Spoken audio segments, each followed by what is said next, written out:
Welcome you to the Davidson County Board of Commissioners Thursday, November the 7th meeting. Ms. Watford, would you lead us with the invocation and the Pledge of Allegiance? Yes, sir. Thank you very much. Someone sent me Thomas Jefferson's Prayer for the Nation, which was given on March the 4th, 1801. But I think this prayer certainly fits today's times as well. So if you'll bow and pray with me. Almighty God, who has given us this good land for our heritage, we humbly beseech thee that we may always prove ourselves a people mindful of thy favor and glad to do thy will. Bless our land with honorable ministry, sound learning, and pure manners. Save us from violence, discord, and confusion, from pride and arrogance, and from every evil way. Defend our liberties and fashion into one united people the multitude brought hither out of many kindreds and tongues. Endow us with thy spirit of wisdom, those whom in thy name we entrust the authority of government, that there be justice and peace at home, and that through obedience to thy law we may show forth thy praise among the nations of the earth. In time of prosperity, fill our hearts with thankfulness, and in the day of trouble, suffer not our trust in thee to fail, all of which we ask through Jesus Christ our Lord. Amen. Amen. Amen. I pledge allegiance to the flag of the United States of America and to the republic for which it stands, one nation, under God, indivisible, with liberty and justice for all. Beautiful prayer. That was. Thank you. Thank you. Can I get a motion to excuse Commissioner Mizell, please? Motion. Second. All in favor? Aye. Any opposed? That motion carries. Mr. Shores, if you'll do the recognition of veterans, please. Thank you, Mr. Chairman. Do we have any veterans with us today? If you are a veteran, would you please stand and be recognized? No veterans, Mr. Chairman. All right. Register for public address. Anybody wanting to do so? The clipboard's right over here on the table in front of the clerk. Adoption of the agenda. Mr. Smith has asked for a closed session for personnel be added to the agenda, that DSS social work pay discussion be added to agenda item 7M. Are there any other changes to the agenda? No, sir. Seeing no other changes, Mr. Chairman, I'll make a motion that we approve the agenda as amended. All right, we got a motion. Do we have a second? Second. All in favor? Aye. Any opposed? Deb, do you want it on the computer, or do you? Just fly through like this, that's just fine. Okay. If we get to some real controversial stuff, we'll do it on on the iPad, okay? All right, public address. Mr. Martins, anybody on public address here? No, sir, Mr. Chairman. Okay. All right, items 7A, presentation of Williams Company Southeast Supply Enhancement Project. Mr. Smith. Thank you, Mr. Chairman. I think we've got the folks from Williams here. Come on forward if you can. You guys know about, you know it, but you hadn't heard it in a while, about the big pipeline coming down from up north through, right, almost through the middle of the state here, running right by our area. And these folks wanted to update you on kind of the progress of the project, so invite them here for Thursday morning meeting. How are you? Good morning. Podium right there, please. Yep. Thank you. Good morning, Commissioners. Thank you for your time. Forward or backward? My name is Kyle Tarpley. I'm a community and outreach specialist with Williams, and I'm here to tell all of you today about our proposed project plans for the Southeast Supply Enhancement Project. It is a this is the Williams footprint. I think you all are pretty familiar with the Transco pipeline that runs through the area. It has been in service moving volumes of gas since the 1960s. This project is meeting demand for affordable energy in Virginia and the Carolinas, as well as Georgia and Alabama. The proposed project is an expansion of our existing system. The way we are moving this additional volume is through looping, which is laying pipeline next to our existing pipeline corridor, so the impact to landowners and land resources is minimal, as well as increasing compression at our existing compressor stations, along the line. In Davidson, we have one in Lexington. We refer to that as Station 155. That's on Becky Hill Road. I got a question for you as we go. Is this refined gasoline? Is that what we're moving? No, it's natural gas. Natural gas. Yeah, okay. dry natural gas. Right. The same that you might use to if you have a gas stove Right, or, hot water heating. The expansion will provide reliable and cost-efficient gas to the footprint. Because we are an interstate pipeline, any changes to our system are regulated by the Federal Energy Regulatory Commission. We just last week filed our what's called a 7C application to continue on with the development of this project. We work not only with federal regulators, but state as well. So we would need to work with the NCDEQ on water quality and air permitting as well, and I have a slide on that later on. This project will add approximately 1.6 million decatherms of gas to our system. We have a lot of customers in the Carolinas, primarily Duke and Piedmont, who have come to us and said, we need more gas. We need you to develop a project to bring it to our service area. So that's what this project is hoping to deliver on. This is the project map throughout its entire footprint. I think I have a map for Davidson, I do. So as you can see, it's quite a large geographic footprint for our company, but the whole blue line you see is just a piece of our Transco pipeline that runs from South Texas up to New York. So as I said earlier, we've been here, we've been operating here, we hope we are good neighbors and good stewards, and we will continue to be so throughout the development and hopefully execution of this project. The North Carolina and then Davidson County specific scope of work is 28.4 miles of pipeline looping. In this county, it would be about 10 miles of pipeline going in. Again, as I said, it is next to our existing right-of-way corridor, so we're not it may be land that has not been touched, but it is within our right-of-way. So we're not, clearing virgin land, excuse me, to accomplish this. And then we are also undertaking upgrades to existing compressor stations in Davidson and Iredell. So in Davidson, the upgrades to the compressor station would be adding 3 new low-emitting turbines, gas-fired turbines, at the station. There have been separate projects that we have undertaken at this station to also undertake significant emissions reduction. So it is not a part of the Southeast Supply Enhancement, but the company has undertaken work to retire legacy reciprocating engines and replace them with modern state-of-the-art turbines. So what you'll be seeing at Station 155 is the culmination of 2 different projects. It would be our emissions reductions program, which, as I said, retired those old engines, and then if this project is approved, we would be adding 3 new turbines. We do not need additional land beyond our fence line, our property line, with the exception of probably temporary construction workspace, but we don't need to acquire additional land to accomplish the goals of this project. So a little bit about our project schedule and permits. We initiated the pre-filing process with FERC in the beginning of this year. That's an opportunity. It's an elective process for the company to get feedback from local communities, from landowners, from opposition, and it allows us to have an open dialogue with FERC and participating agencies before we enter the 7C process. So we undertook that for 9 or 10 months out of this year.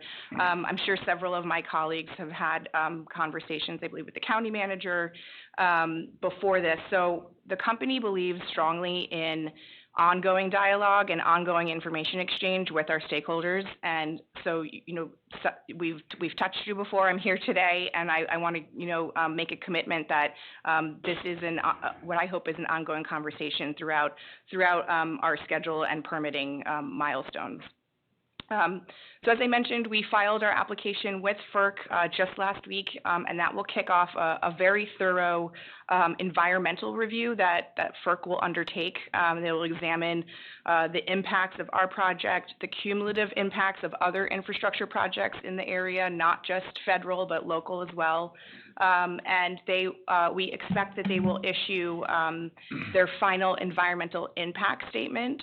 So, you know, everything that the project might bring to bear on water and air resources by the end of next year.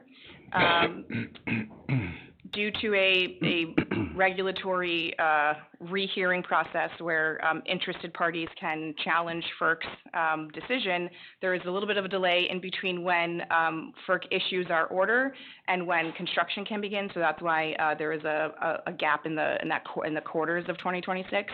And then hopefully the project is placed into service by the fourth quarter of 2027. In terms of mobilization and construction impacts in the area, you're not going to see anything until that third quarter of 2026. The major permits that we need to apply for in the state include the Section 401 Clean Water Act Water Quality Certificate from NCDEQ, as well as 2 air permits for Station 155 and Station 150. We expect that those will be, they're minor modifications according to NCDEQ, so it is a minor new source review. I do not know if there are public comment periods associated with that, but if there are, we would be happy to work with you to let you know that we would be back in the area around that comment and hearing time. Just want to reiterate that while we are expanding expanding the volume of gas and increasing the horsepower coming through that station, because of the prior work, the ERP, Emissions Reductions Program work that we undertook, and this proposed work, it's significant emissions reductions from our what's called a potential to emit in terms of NOx and CO2. So while there is an increase in horsepower, we have taken steps to make sure that we are limiting our impacts in the airshed. I did want to just take a little bit of moving away from just the project and talk more about some of the economic impacts, especially in this county, that y'all can expect. This is a $1.5 billion investment from the company, but in this county alone, the total capitalized investment is expected to be over $304 million. About $130 million of that comes from material and procurement expenses within the county, and another $175 million comes from construction and development costs. I got a quick question also. Casey, this one's for you. Is this a taxable items that she's talking about? I'm not sure. I'll need to check. We have numbers. I don't have them at hand, but we have numbers that we can share with you. It's there's also later on there's one-time local tax revenue benefit of that, and that is, I think that is from this capital investment. David, would this be something you guys can check on to see about? Property tax? And I think it might be taxed as a public utility. Yeah. Okay. All right, excuse me, I got to ask as we go, okay? It's a good question. Thank you. While we're stopped, may I ask? Yeah, Is this station 150 in you said 55 and 150, is 150 in our area? No, 150 is in Iredell, ma'am. Okay, Yeah. thank you. Well, close by. The economic impact, what kind of jobs y'all might expect to, have in the area. We're assuming a 12-month construction schedule, and so it is estimated that there would be 251 construction jobs, with about 40% of that coming from the local workforce. $2.7 million in wages and benefits, and then an additional $9 million in economic output. So that is all of the ripple effect of the construction workforce presence in the county. And then the fiscal impact, what y'all can expect to take is again, this is anticipated, $3 million in a one-time local tax revenue, and that's from those material and construction costs, and then an ongoing $1 million in annual revenue. That is what I have. Is it I have a couple questions? questions, Mr. Chairman. All right, Mr. Shores has got a couple of questions. Thank you, ma'am, for that presentation. Can you go back to your, I think, did one of those maps, did it go The other look one? at water The or any of system that one? stuff?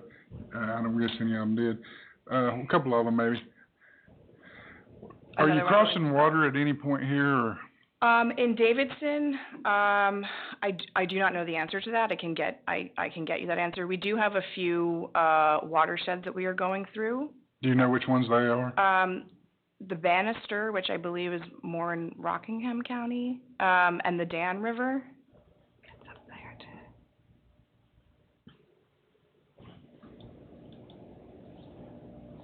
And those methods of crossing, we usually, we have to assess the geologic feasibility of it, but we typically, under rivers do what's called horizontal directional drilling. So, you know, we like bore down underneath the riverbed far enough below for safety and then come back up the other side. That is a very long process. It's a lot longer than just, trenching pipe in open ground. But we have a history of doing it and doing it well. And we don't undertake that process without a lot of feasibility and evaluation on the front end. Okay. And my other question is, you said you were looping, so I'm assuming what you're saying is, for laymen, you're putting in a bigger pipe that is upgraded and better for the environment. Are you taking the old one down? No, so, Or you're gonna have both of them running? so we'll have, in this area, we actually have three, what we call main lines. We have 3 main lines right now, and we would be laying a 4th one parallel to those 3. Okay. And you are right, that is a larger diameter pipe. But the other ones will stay in existence? The other ones will stay in existence. You know, as I mentioned at the beginning, our system, the Transco system is at capacity, but we are an open system. So if a customer like Duke comes to us and says, you know, we would like you to develop a project to move, you know, X volume of gas for us, we have to develop it and try to permit it for that customer once we have agreements in place with them. That, you know, these 3 lines are already moving all the gas that they can, and that's why we need the 4th. Okay.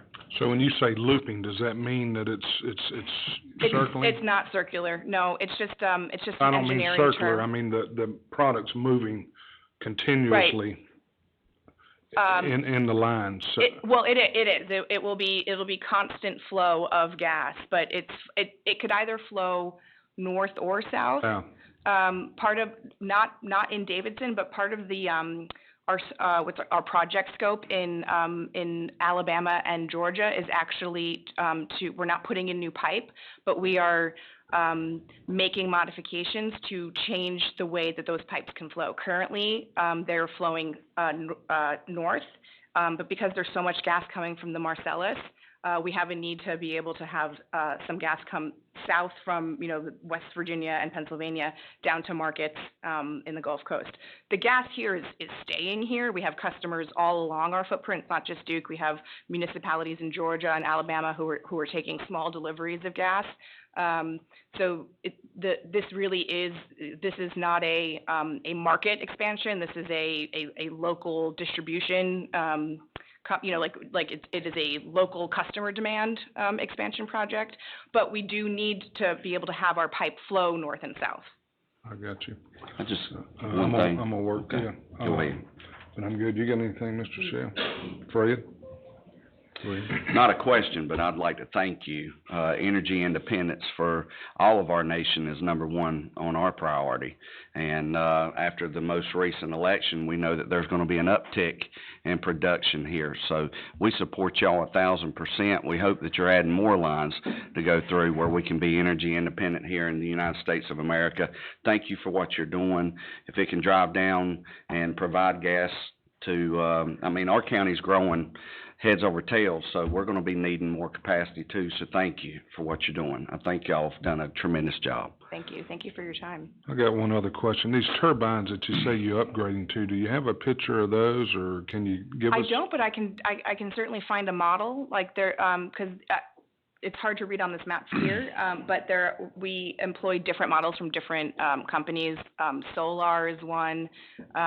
So I'm sure I could, ask our engineering team You for. said this is a wind turbine, is that? No, gas fired. Well, okay, gas fired, but there's no, so is it set in the ground, under the ground? So, the turbines will be like enclosed in a building. I have renderings that I will leave, Okay. with you, if I may.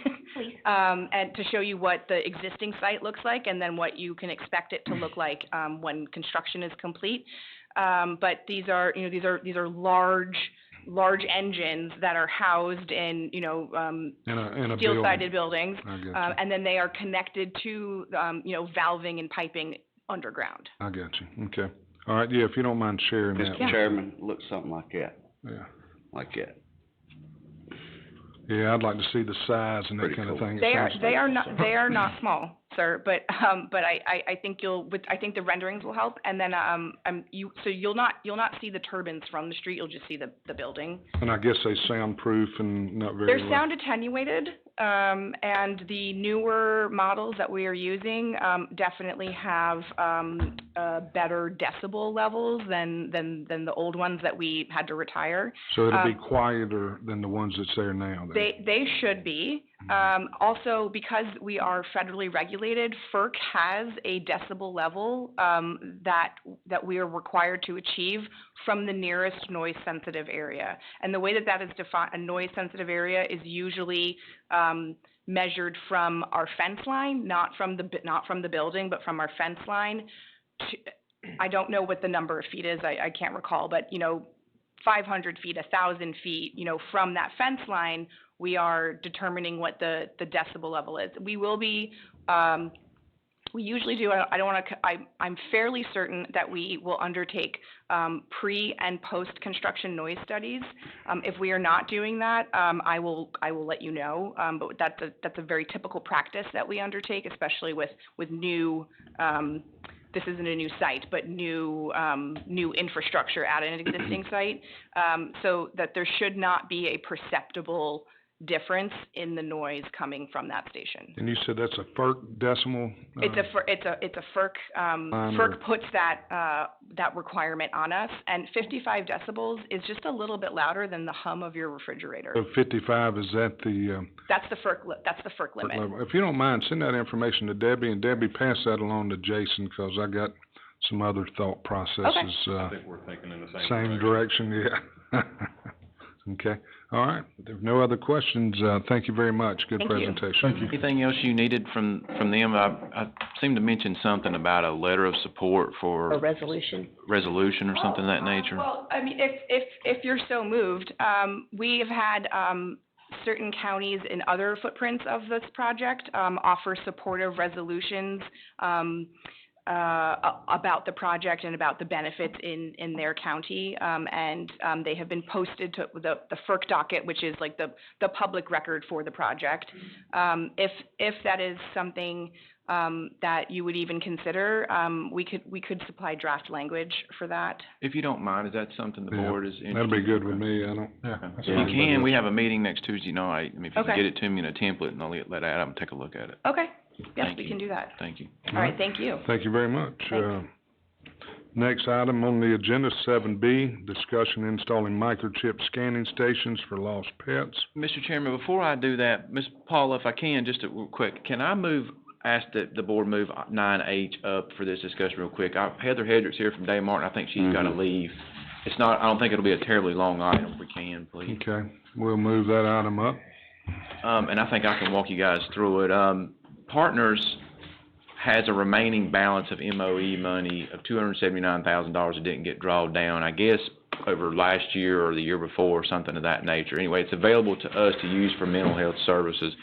Trish and I got together with with them to get their kind of blessing for adding basically 2 more staff members to do crisis management, helping and assisting in areas we know we got problems with, permanency planning and child welfare. So it'd be a one-time use of the funds. It would last for a year to use the 279 to add staff and the operating that goes along with it. If you guys are okay, it's not coming through your books. It's money you've already give that they have on their side, if that makes sense. I would ask that the board entertain Partners and Daymart working together to amend their agreements to provide this service. Okay. What number was that case? 7H. 9H.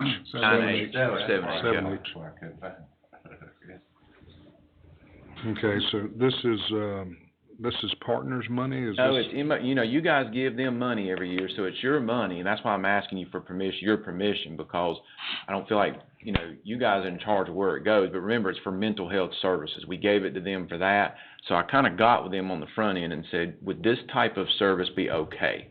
And they agreed and said, yes, it's fine. So, I talked to them about opioids a little bit, and that couldn't get kind of the opioid part covered with, unless it's all for mental health. Does that make sense? So I'm okay with this because you guys know we kind of, we need to beef up our service area down there in permanency planning and child welfare anyways. So is this something, Trish, you want to explain maybe what, is this somebody that's going to be working through you? And maybe we talked about this at the DSS meeting, I don't know. So, when I've talked to the board, both DSS and this board, you hear from me the caseloads have increased, the complexity of the cases, the situations families find themselves in are often above and beyond the scope of what my staff can handle because of mental health, drug use. And so in talking to Billy and Heather and the folks at Daymart, when this money became available through Partners, because it had not been spent from the county MOU, we talked about adding staff who would be DSS housed, but Daymart staff. They would go out with DSS staff on initiating reports, and when families are escalated, when there's mental health, they would be there to help. And then after we leave, or even while we're still there, they would visit the family, and if Daymart has services they can provide, they would sort of add those services to the family or help us connect the family to other services. And we feel that this will help potentially keep some children out of foster care, and help our families move along. And we've had some very, very difficult cases. So with the support of the clinical staff and Partners called it more of a community outreach sort of extension kind of program, but it is a definite partnership. And then if Daymart has, if the staff that's working with us doesn't have the capacity or the ability to fully serve, then Daymart has other services that we can link to, and we feel like that will be a really good benefit for our families. So is this going to be money that you'll see that it draws down from? And if they don't use it, I mean, it's $279,000 for a year out here, right? So Right. All right, so. Partners is adding the money to Daymart contract, and we will together monitor it, and if there are services that we could expend the money on that, let's say we haven't expended all the money, then Billy and Heather, they're committed to making sure that. But they could be credits too, though, if they don't use all the money. Right, and it could roll over. Roll over, so it can roll over. Partners, I'm not sure if there will be any money left, but I believe we talked about it did not have to be, because we're almost through this year, right? So there may be some rollover. Okay. And Partners was willing to do that. We've worked with Jackie Copeland when Casey and I met with the CEO. They were very supportive of this. And other LMEs do similar things, and so if it's successful, we might be able to, have a program that Partners then provides, outside of what we already do. All right, so this started in July? Well, no. It hadn't started yet, but the money would have started in July, is that what I'm not sure. Yeah, I'm not sure how it came money. about. They had money available. It could have been from the past, and it's I got multiple years worth of funds that somehow didn't get drawn down, if that makes sense. I got you. We thought it was tied to a bill, and Trish went through all her bills, and we we talked to them about it when they came and said, are you sure there wasn't a bill that didn't get paid that now we found? No. They went through their books and said, no, this 279 is available. And I said, okay, well then you guys are owed because you gave the money, right, to declare what you would like to put it to. That's why we're here this morning. So that's a great question from the chairman. Does this money go until the calendar year or the fiscal year, like he was talking about? It would go until it runs out. So if it stretches Not across the fiscal year, it wow. doesn't matter. It's gonna go till the 279 is gone. We anticipate it being a 12-month process, that makes sense. I mean, it may bleed into 15 months or something of that nature. I mean, do we know what the charge is for these folks here that you're wanting to? So in your packet, I believe you have a budget, and so they've laid out the salary they expect to pay that person plus benefits.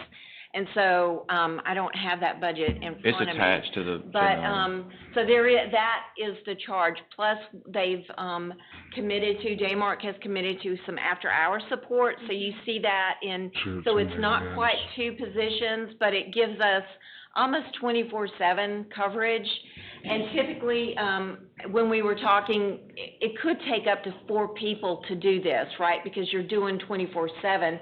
But they're committing to using their existing programs to continue to support us. So we're really getting a bargain at 1.8 positions. So we feel really good about this, and I know when I talked to Billy working through the process, I think it's going to be good for the community as well. Okay.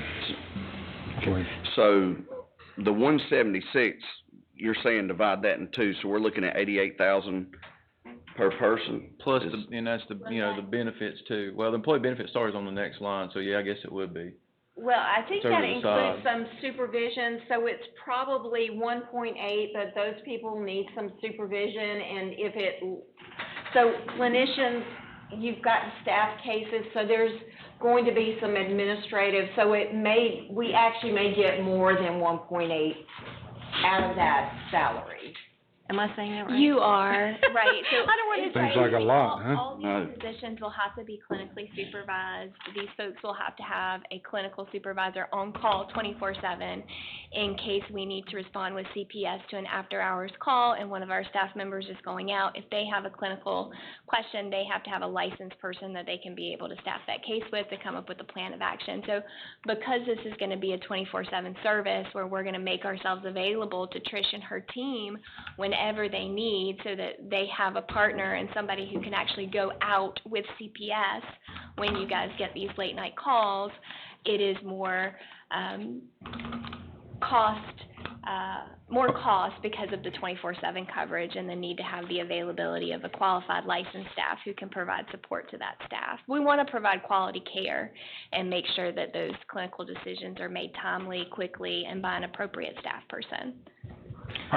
If I may, Mr. Chairman, I may be confused here in what I'm seeing, but it says it says admin on call, 75,000, and then crisis care manager. So both of these are, what I'm seeing and what I'm understanding is the 2 positions that you would be adding to Daymark would be 2 supervisors, not staff people. No, there will be 2 staff people who will have to be Can you expand that to the supervised right a by little bit where I can see this? licensed staff.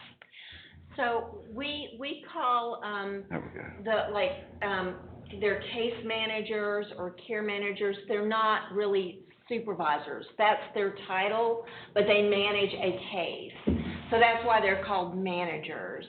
Is that what you're looking at? Yes, where it says crisis care manager. Yeah, so that is a crisis care social worker, staff person, but the title is care manager or care coordinator. We have case managers.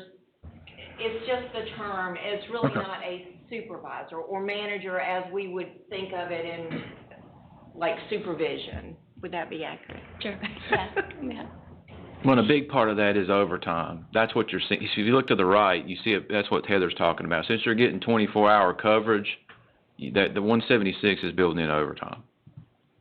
And that was my ask because we do so much, we have so much, emergent need after hours. We're seeing very, very difficult cases, children with, brain damage. I mean, there's been a lot of physical and And there's just been a lot going on in our community. So these positions will help support staff and the families when we go out and see these crisis situations. Yeah, like everything else, I just wanna make sure we track it okay and make sure we're getting a good bang for our buck. Absolutely. I mean, if this person's only going out once every 2 months, then, Well, they would be housed with us, so the intent would be, they may not go out on every call. If we get a call that's, let's say, a dirty house, we would not, probably partner with them, but then we would maybe have them go with us on a permanency planning case where a foster child is having an issue or the foster parent is struggling with some behaviors of a foster child. So they will support all of child welfare, but we will ask them to go out on those really, really difficult. When we get a call and we're like, oh my gosh, we really need some support. And so it will be a multi-factored, process. So They won't go out with every CPS. you will track it for us then and let Yes, us, we will make sure that we come up with, a Reporting or whatever sort of you reporting. need, Maybe absolutely. quarterly or something? So our staff do day sheets, and we could do something like that, so we know what kind of usage, because you're saying this may be something that's needed in the future, so we need to see if it's something that's, for sure beneficial. My concern is, just the math is technically not mathing for me, because when you take the 176, and I know that includes the overtime, but, despite that, it's like 88,000. I know you've got 75,000 over here, but then the benefits package, that's almost 19,000, a little bit over a person. You're looking at over 100,000 per position. We want to make sure that these positions are doing what they need to do. We push that to our employees that, hey, look at your total benefit package. That's what you make a year. So if these individuals are making over $100,000 a year, then we want to make sure that they're being used adequately and we can track what they're needing to do. That's just for me. May I say something, sir? Yeah, go ahead. Okay. I think what this is going to help is knowing what our social workers do, and that's one of their complaints, I think, is that they have so many cases, and having to do these cases overnight, it gets to be a very difficult job. So this could be additional help for them as well. Wouldn't you agree?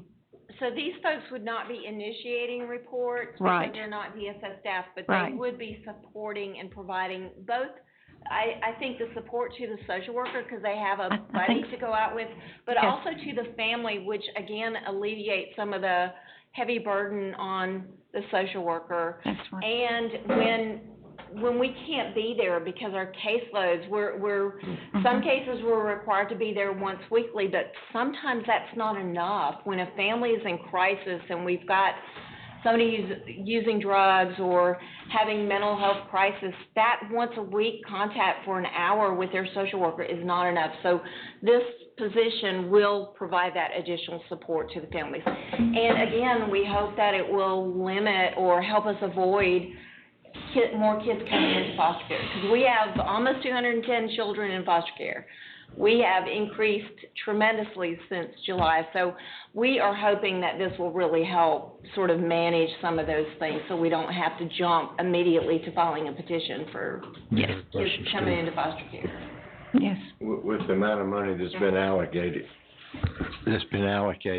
how long do you expect this to last? I think the budget is for a year, so we're hoping it will last the full year. And I think that will be up to us, Daymark and us, to make sure that, hey, our overtime budget is more than we projected, or those are things that we'll have to manage. So we will keep very close eyes on it, and Heather and her team already track the case management work, so they've got tracking systems. So I feel really comfortable, and we can add like a day sheet or something like that for us so that we can also see sort of day-to-day what they're doing. Your opinion, Trish, do you see that a program such as this could work against the foster care program that we have by there's reasons you take a child and put them in foster care. But by looking at that child and saying, we'll let them stay in this right here, and end up being a dangerous situation for the child. No. Okay. We would never, if we go out, if the situation requires removal, it requires removal, and we would not say, oh, we're gonna put a Band-Aid on it. But what we're hoping is that there are some situations that had we had a little more support, we could have avoided taking custody. It wasn't so severe that we had to do an immediate removal, but it was severe enough that that family needed some services. And had we been able to put those earlier on, we may have saved a child from having to come into foster care. Sometimes it's parents not knowing how to manage the child's behavior because it's so difficult, traumatizing to the other siblings in the home, or the parents, they just don't have the capacity, or they don't know how to access their Medicaid benefits, or they don't know how to access the care coordination system. And so this will help, I think, sort of take their hand and walk them through the process. So I do think it's going to be a good thing. I really do. It's not something my staff have time to do with the volume of work. I got a quick question. What will these folks be able to do since they're not DSS employees? So what kind of communication can they have with the families? What would be the guidelines that these folks would be able to do? From what I hear, the family can get support from this person too, correct? Yes. Okay. So what would be the parameters? They can't initiate reports, but they would be with us when we do, and they would be able to know what the family... I'm not talking about when they're with you. I'm talking about when they're not with you. When they're not. So when we go out, let's say the family needs to link up with mental health services, this person would exit us and then start working with the family, even when we're not there. They would help get them services. They would go out and talk to them. Maybe it's just somebody to talk to. They would do some clinical work, and Heather can speak more to that. But they can do the full gamut of what Daymart provides, and some of what we do, connecting them with other services, and probably spend more time with families. Transporting, I'm trying to think of all the things. There's a lot. There'll be a lot of opportunity for us to be flexible to meet the needs of the individual families and what their needs are.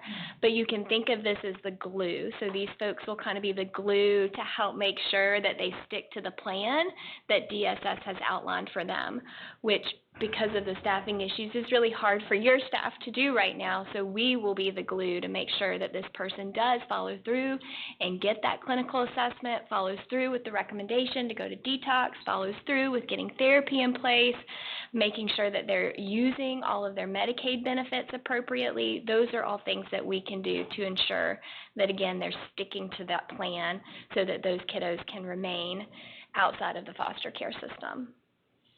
Okay. Any other questions? I've got one more. All right. What happens when the funding runs out?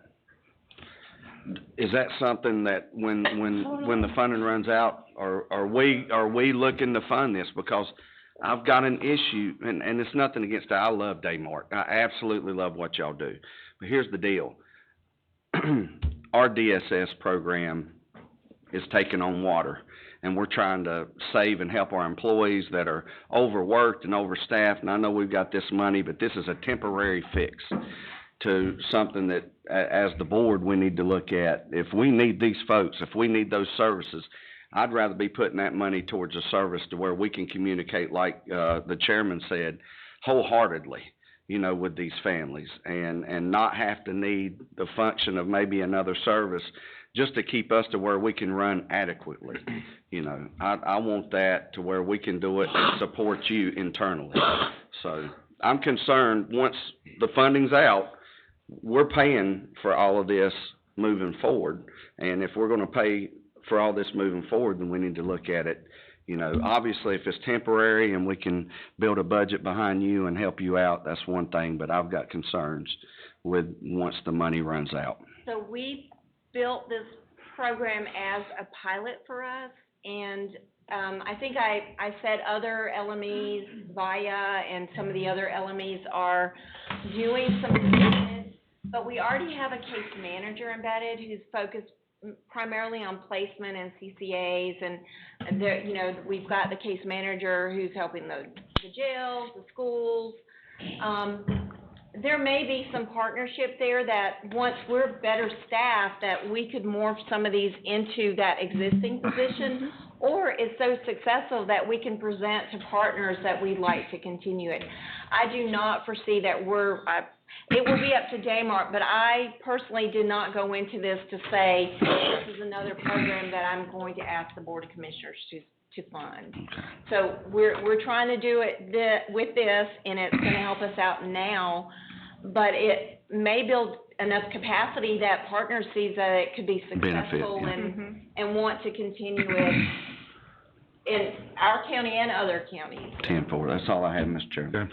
Well, let's see how successful y'all can make it, and, if you would, I'd like to see a report in about 6 months to, the manager, and, so we can kinda see how this pilot program's working, so. We can tease out those details, the two of us, and we gotta get to hiring. That's right, okay, thank you.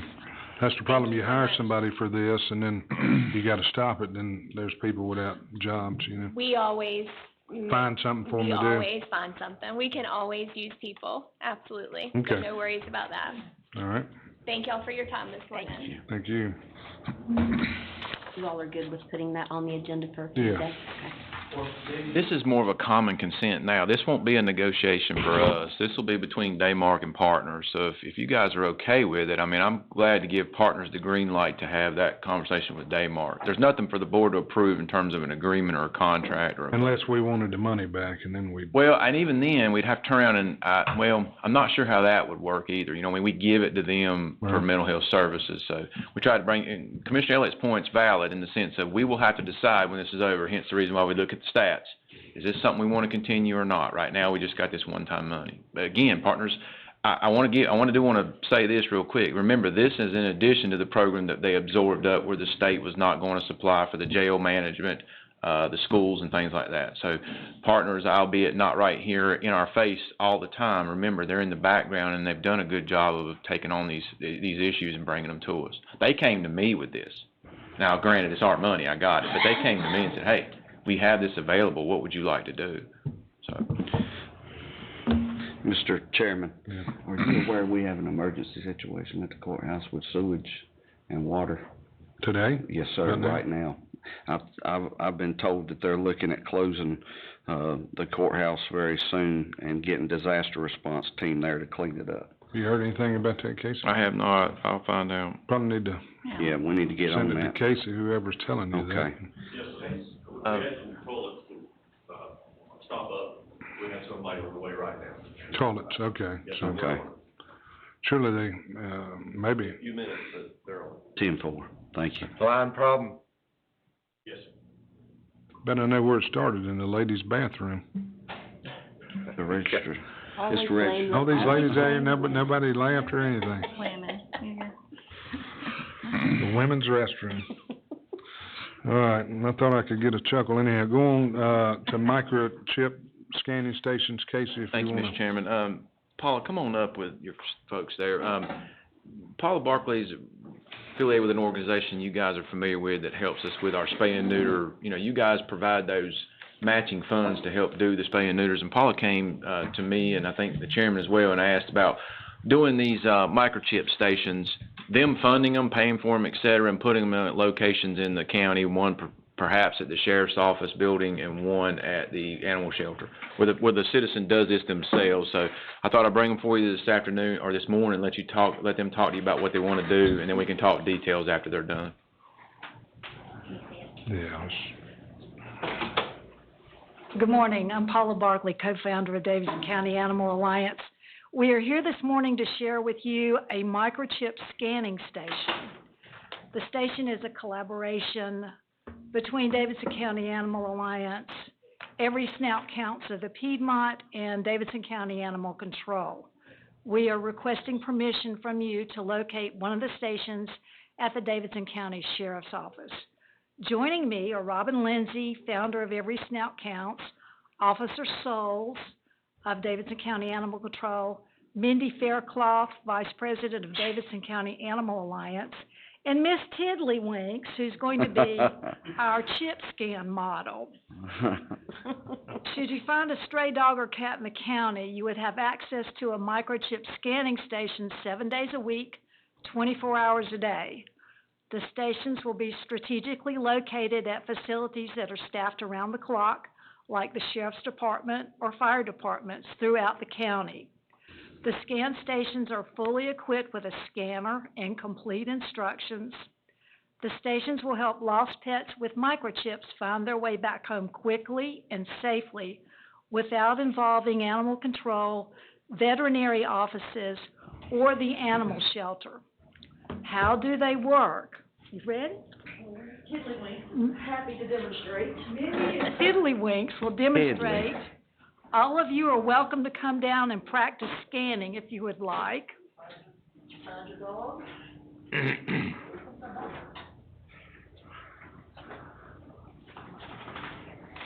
Okay. Pull your scanner out, or it is attached. Push the little power button in the center.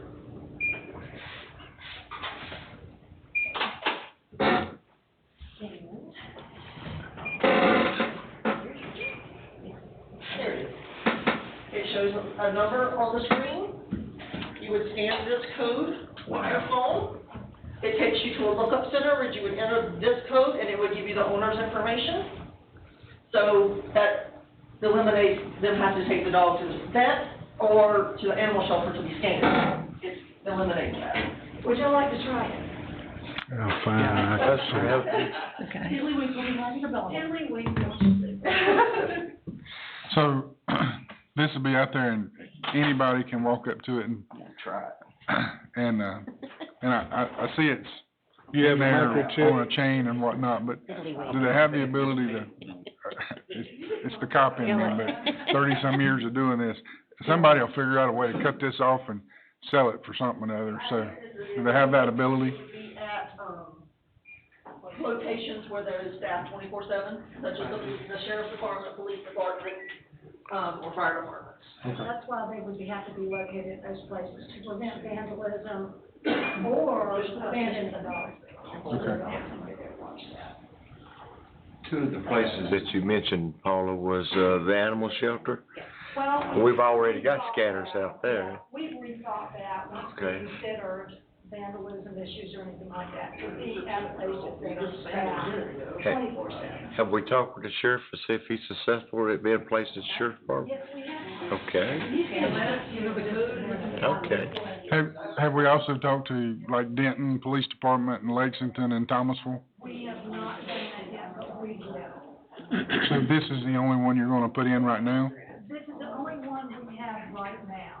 The cost is right at $400 for this as you see it. Okay. So we have to, did you get the scan? So we have to raise funds to purchase the components and assemble them and all that. So it's not gonna be- So I got a real quick question. I was just looking up on my phone. Do they make an app that you can scan, microchips with from your iPhone?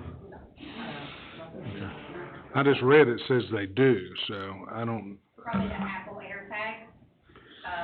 And I think there is an app where you can get the microchip number and put the number in, but you have to have something to scan the microchip first. You would still need this website. You would still need a scanner. Right. That's pretty cool Could be, stuff. like I say, I was just thinking that'd be a great idea for somebody to do an app. We need to invent an app. For a phone, yeah. Just as, yeah, just as recently as, 2 weeks ago, my son's dog got loose, and he was picked up. And the people down at the animal shelter called and said, "I got your dog." Yeah. We just scanned him, and That's said, "I awesome. got your dog." And we do have scanners on our trucks now, when we're on shift. We do scan before putting them in the truck. We've returned lots of dogs back home just in the last 2 months since we've gotten the microchip scanners. We're trying not to overpopulate our already overpopulated animal shelter right now. So if it has a scanner, or if it has a chip and we scan it, and we get a hold of somebody in their home, we take them home. We don't even take them to the shelter anymore. So y'all just recently got scanners? I would've That's thought pretty y'all would've cool. had scanners a long time ago. No, sir. That is Wow. pretty cool. 400 apiece. Is that what you said? Well, that whole setup is $400. Now, the chip scanners we have in our vehicles, we're around $35, $40. I do get calls all through the night.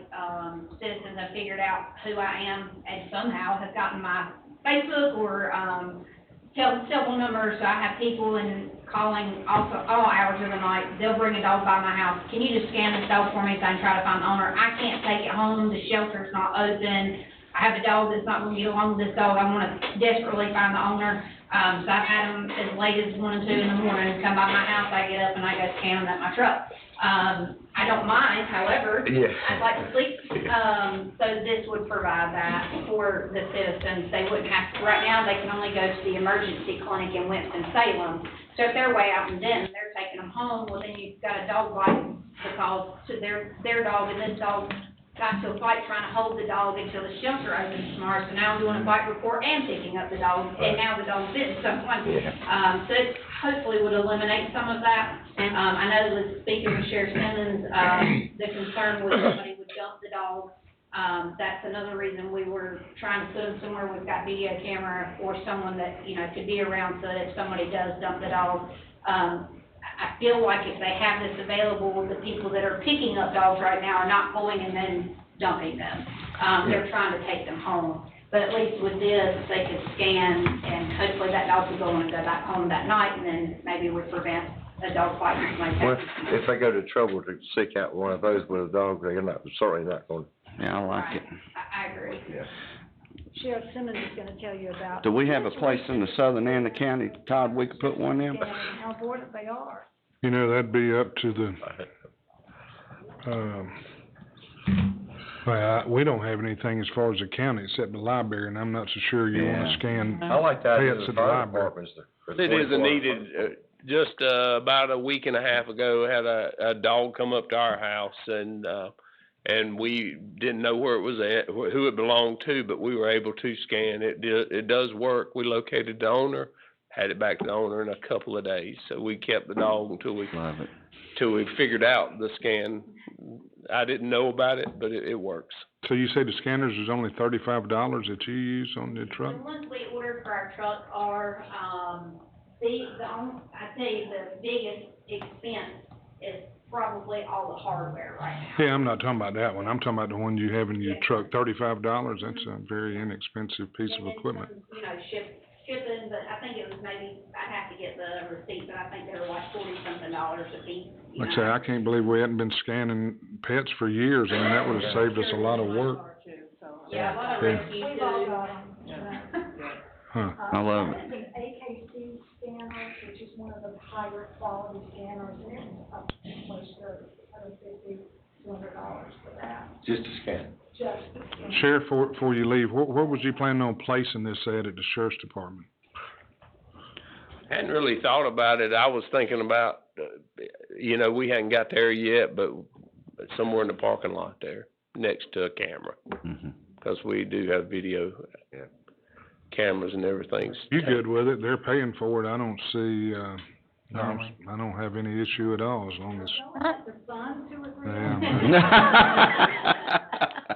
I'm all for that. I am too, I love Because it. I think the returns would be, Yes. would far outweigh the investment. And I like the idea of the fire departments that are open 24 hours, so That's like certain true. locations throughout the county. Well, we can't give them permissions for the fire department, so Well, no, you have to go to the fire departments, but most of them will go for it. maybe, I don't know. Why can't we open that up to adopt a microchip scanner and we can get a sign made in memory of or in honor of, like they do the highway sign? You know, that would kind of be a fundraiser, That's brilliant. maybe a. That is a great idea. No, I would do that. That is I would pay for brilliant. that whole thing and put it up somewhere. So, That right there is brilliant. Yeah, I ain't lying. I have a question about chips in dogs. How many people do you think actually have chips? So right now, when we go out and we're picking up a dog and it gets returned, say we have to go there to check to make sure they got a rabies vaccine done, because Right. we always run that large. I'm telling them, hey, if you go pay the $25 and get your dog microchip, if I pick this dog up, I'm gonna bring it home. As long as your rabies is current, I'm gonna bring it home. If their rabies is not current, we then get with Robin here, who goes in the field with us every Thursday on her own dime. Wow. And does rabies vaccines for these people for $7.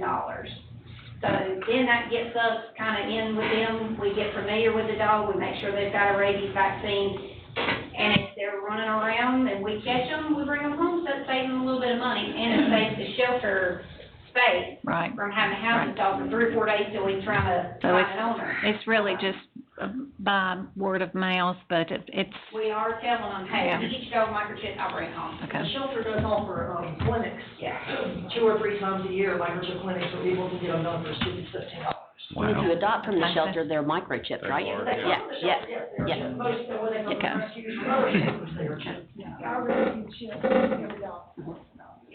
And I imagine with once these were to start appearing, that more people would have their dog microchipped. Mm-hmm. Because nowadays, think They're the vet, protected. he's gotta go to vet, or he's gotta go to the Yes. That's right. the shelter. And Dr. Hewlin, we just spoke yesterday, he's even willing to let us, put one of these at his office out there on Clark Street Church Road.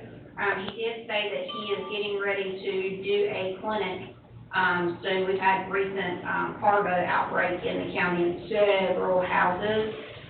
So he's getting ready to do a clinic where he's gonna try to do like a microchip day with the rabies and then the parvo distemper vaccine to try to get some of these people in there and do like a little small package where, you know, they're not gonna make a whole lot of money, but at least he's helping get the community vaccinated and then microchipped, and then obviously we're pushing it too when we pick dogs up or go for a complaint about their dog running around the neighborhood. I'm starting to get some of the ones, but sometimes I pick on them and be like, oh, you again.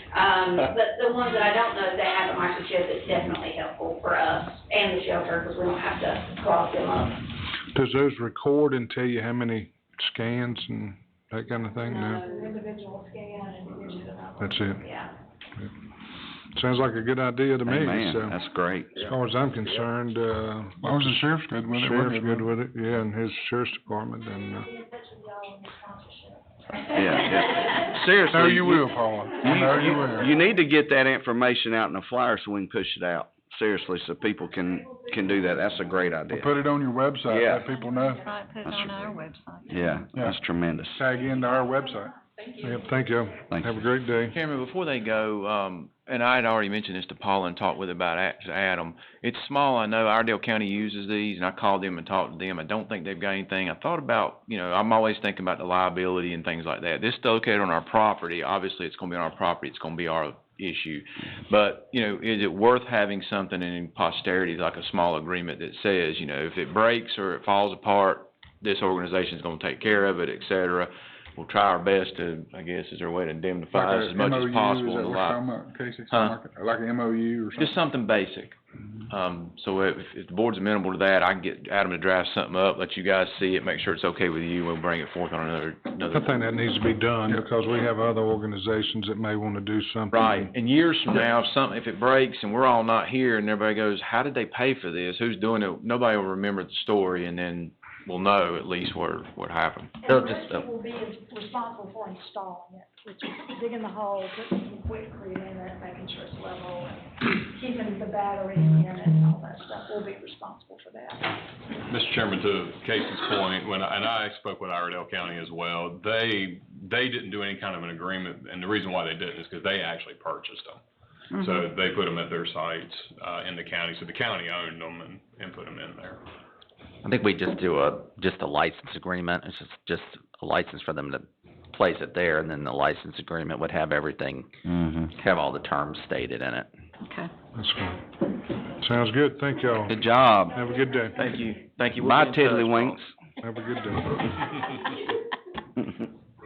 All right, Mr. Haynes, EMS request to purchase new cardiac monitors. Howard, you want me to help you Good morning. start this and off before you get? Do what? You want me to help you before you get started? It's up to you. If you wanna talk, you can.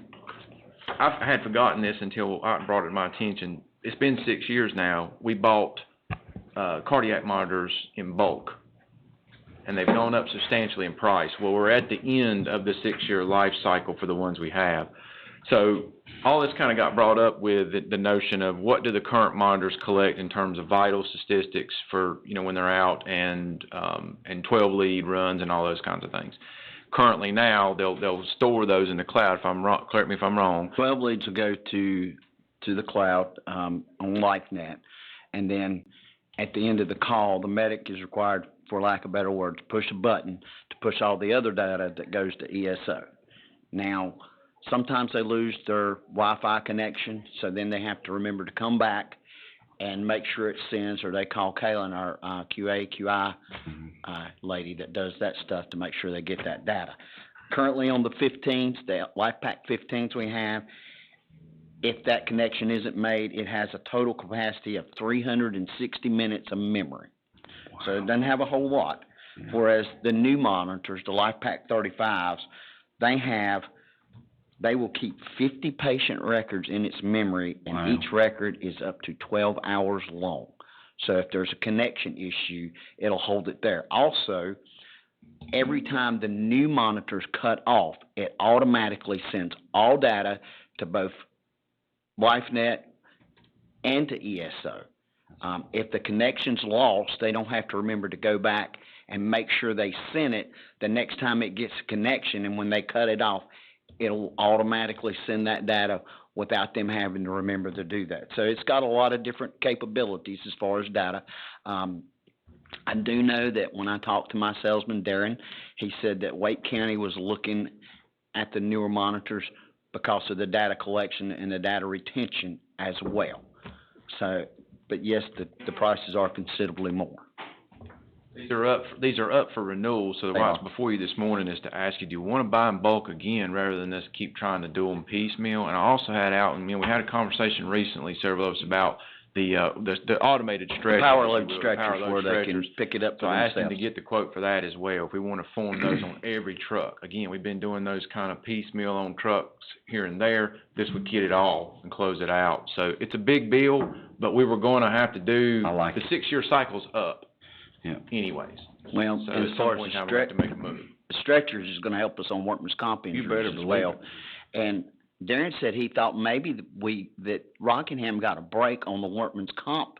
We did stuff when they put the power load. So we now have the automated stair chairs that will climb up and down, and then we add the stretchers. It's probably going to reduce our reoccurring workman's comp costs. So is this $1.2 million? Is that what? 1.5 if you throw in the stretchers. And I've got a little bit better of a break. We got 1.2, but when we throw it in the stretchers, they actually reduced it to 1.1 on the monitors. And if you include the stretchers, the mounts, the monitors and everything, it's 1.537. The stretchers almost paid for themselves, Mr. Chairman, after the reduction in insurance. Really? Mm-hmm. That, and it will drastically reduce our workman's comp claims. So the stretchers. I mean, used to, years ago when I was in fire and EMS and stuff, you had guys that, look like me out here, picking up, and now you've got a smaller stature person, a lot of females, and they just can't pick a 400-pound person up and put them in a... When I started, we picked them up and put them in the trucks. Yeah. So, and then they come out with the power lifts where they actually lift up off the ground, but you still had to hold the back of the stretcher and let the wheels come out and push it in. So now there's the arms that comes out. You just push the stretcher up to it, and the arms hold it, and you just push a button and picks the legs up, and then you just push it in with your hands. I think personally, having seen them in action and knowing what they do, I think it's a huge asset to the county, and it's going to save us money all the way around. I would have loved to have on our workman's comp. It's going to save us money through our insurance and everything else. So, where does this money come from, Casey? You probably don't remember this, but when we did the budget, we put up some funds in contingency, and I have to get with Tim. I ain't staring at it right now. Remember, it was the difference in what we thought. Our debt service budget's always going down. But we took what we think we're going to have to do in a future renovation on the jail and started applying that difference, so we don't lose it. Does that make sense? So you don't build a budget and then come up 2 or 3 years from now and go, we've got to come up with all this money to build this. That's in there. You don't have this money budgeted nowhere? I do. Okay. I got it in contingency now. That's one possible place I think I would look to take it from. But so I don't just have- because you got it in contingency don't mean you got it built in your budget. You know, it's in there. It's already budgeted, but I don't wanna have to use it this early in the game if I don't have to, but this is so important. And again, I wouldn't be here before you if I wasn't already at the end of the 6-year life cycle anyway. So I'm already at the end, and I kinda like the automated 12 lead and vital stuff, a little bit more than pushing the button.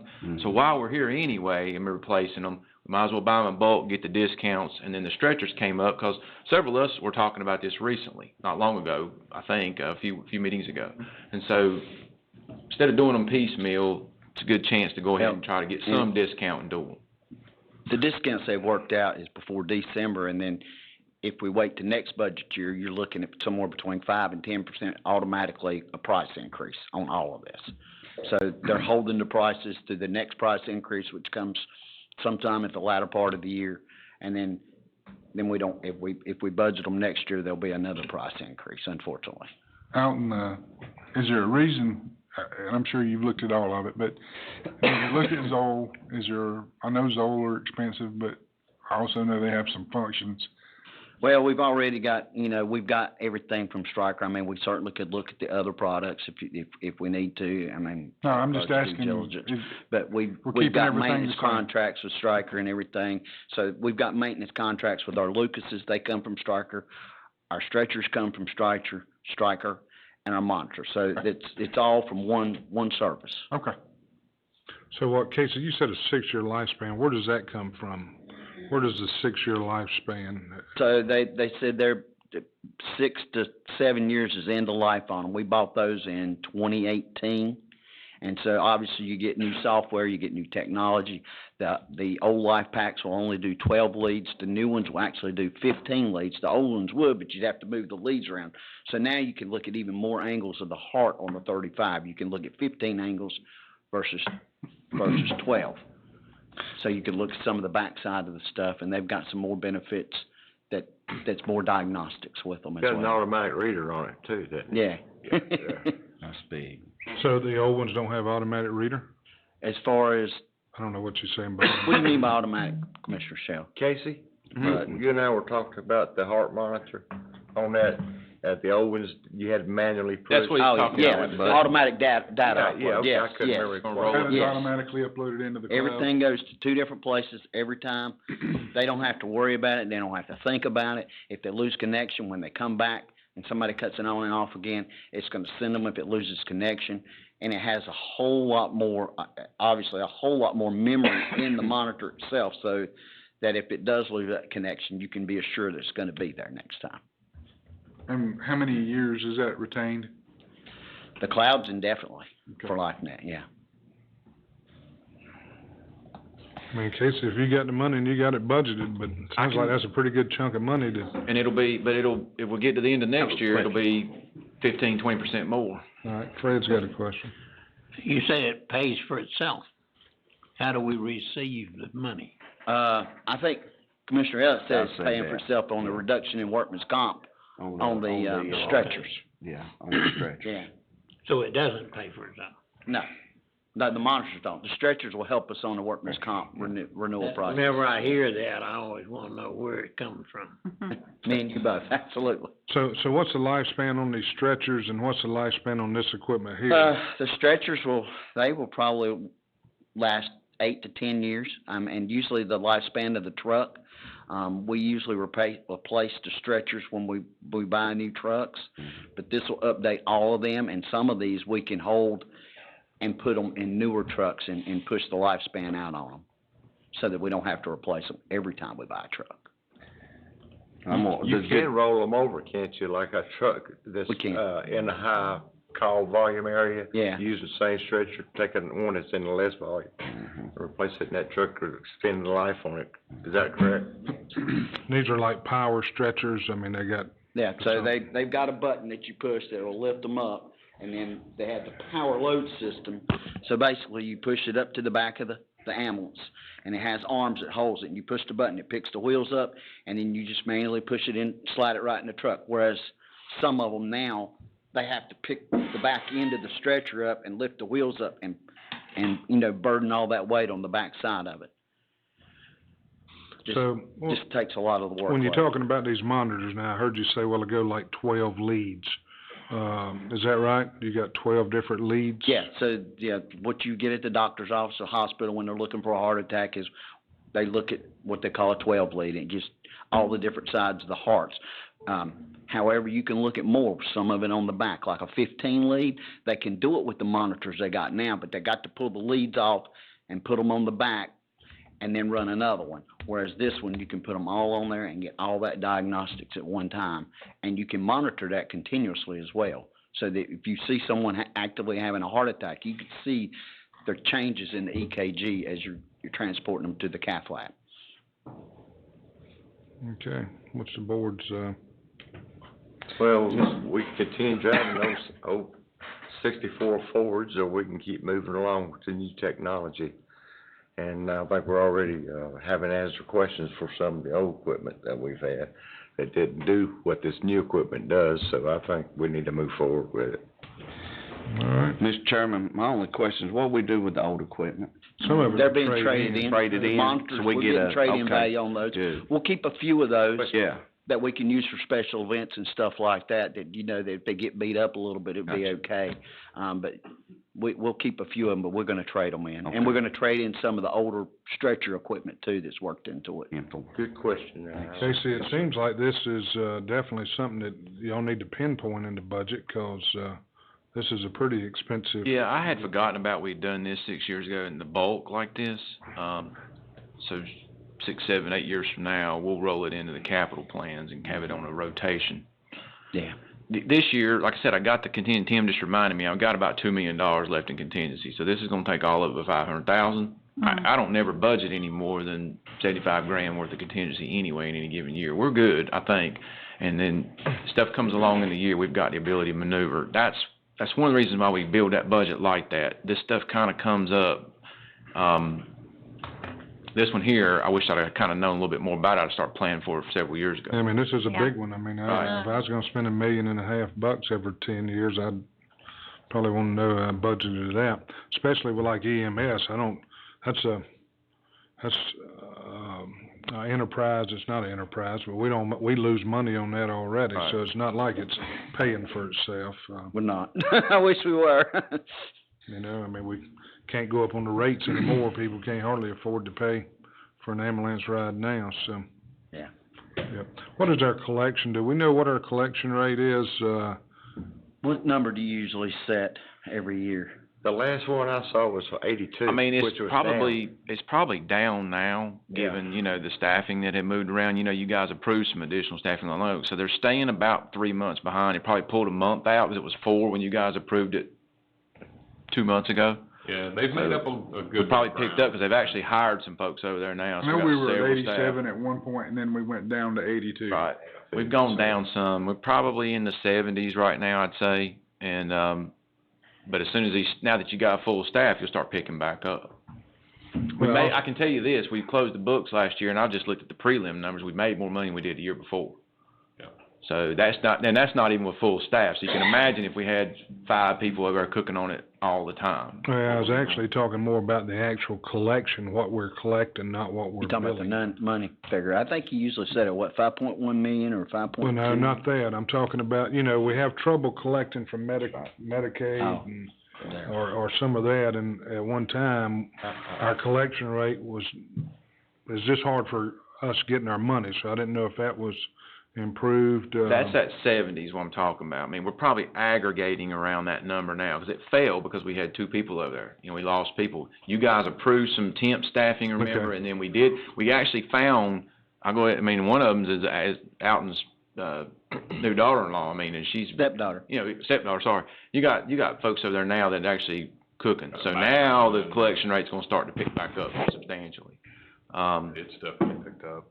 You just got more people, and they got good skill level of the folks they've got over there now. So I feel good about the future of that now. We'll get back up in several months. Yeah, go ahead, Fred. Whenever they send the, ambulance bills, if it's, private pay, they send the bill to the individual rather than to the insurance company. So the individual winds up paying part of it, and then it's tough to get his money back. On the other case, as far as VA is concerned, they will not bill VA. You have to do that yourself. I didn't know whether there was a way that they could, set the billing system up to where they would be able to bill the insurance company and to bill VA. That has been changed. Yes, You guys it has approved to been. go directly to Blue Cross now, so we wrote that private paycheck going to the person and having their discretion to give us our money piece out of the equation. And that's one of the things that's gonna pick up the total collection. And they've got the software now, they can actually search based on if they've got Right. information with everything they get, they can search if they've What got coverages insurance. they have. And then they find, yeah. So that's helped a lot with collection. But remember, as part of signing that deal with Blue Cross, you were on a time limit, a little tighter time. In other words, you couldn't get behind, and I think it was 6-month limit Yeah, that you that's couldn't right. bill for. In other words, if they gave you access to those records, you can't be searching for it for a year. They cut it to like 6 months. That's why we came before you guys and said, we're at 4 now, we're creeping into dangerous territory where we're gonna lose money if we don't get going. You add the staff, we're cutting it back down. Once we get back to level, it's all gravy from there. You're just billing on the regular cycle. Okay, do we need to put this on the agenda for, On the consent agenda for the 12th? And Debbie, I'll get you the updated quotes to put into the agenda. Okay. Well, Burl, I think, I'm sorry, Alton, you look so much like Burl Ives now. I can't sing like him, though. I can promise you that. all right, 7D, Fire Marshal request to establish a countywide fire reporting out. database. Good morning, Commissioners. Morning. I want to introduce Kevin Hoosier, Arcadia Fire Chief, and Brandon Hutchins, West Lexington Fire Chief, really quick. I want to thank them for coming. They're going to do a little show and tell for you here in just a minute. So, but our office is currently using what we call EPR system fireworks. So basically what we're asking for this morning is $9,295 to be moved from RPBB funds to build the system. It will take EPR around 3 months to build it. So, what are the benefits of having a countywide system? The system will allow our office and all the departments to share incident inspections and pre-incident plan information, which is very important when it comes to, emergencies. So, the pre-incident plan allows us to share information such as owner information, contact information, construction type, and any life safety issues that the property has, which is important to these guys when they're responding to fires. So really quick, Brandon is gonna pull up and just walk you through what the system looks like, which is really what you wanna see. You wanna see what we're You're in sharing. the catbird seat now. I didn't realize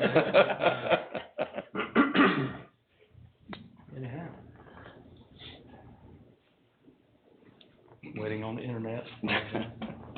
And it is internet-based, so you do have to have Gotcha, internet. You do have to have good internet to. So where does this stay at? Where does this system stay at? Every fire department? Yeah, And each fire department will have their own, but their system will also link with ours. Okay. So whenever we go in there and change information, it changes on theirs. When they go in there and change information, it changes on ours. So everybody has the most up-to-date, current information that is put into that system. Will you have an acknowledgement that another entity has changed something in the system? Will you know that? Yeah. Okay. Yeah. So if Thomasville goes into a fire and handles a fire, that report will be in there, and Thomasville, just the county fire? Yeah. Okay. So, West Lexington goes in and does a fire, and, Wahlberg goes, and does a fire near the area or whatever. They can go and look and see, and all those reports are in there and together. That's good. Yeah.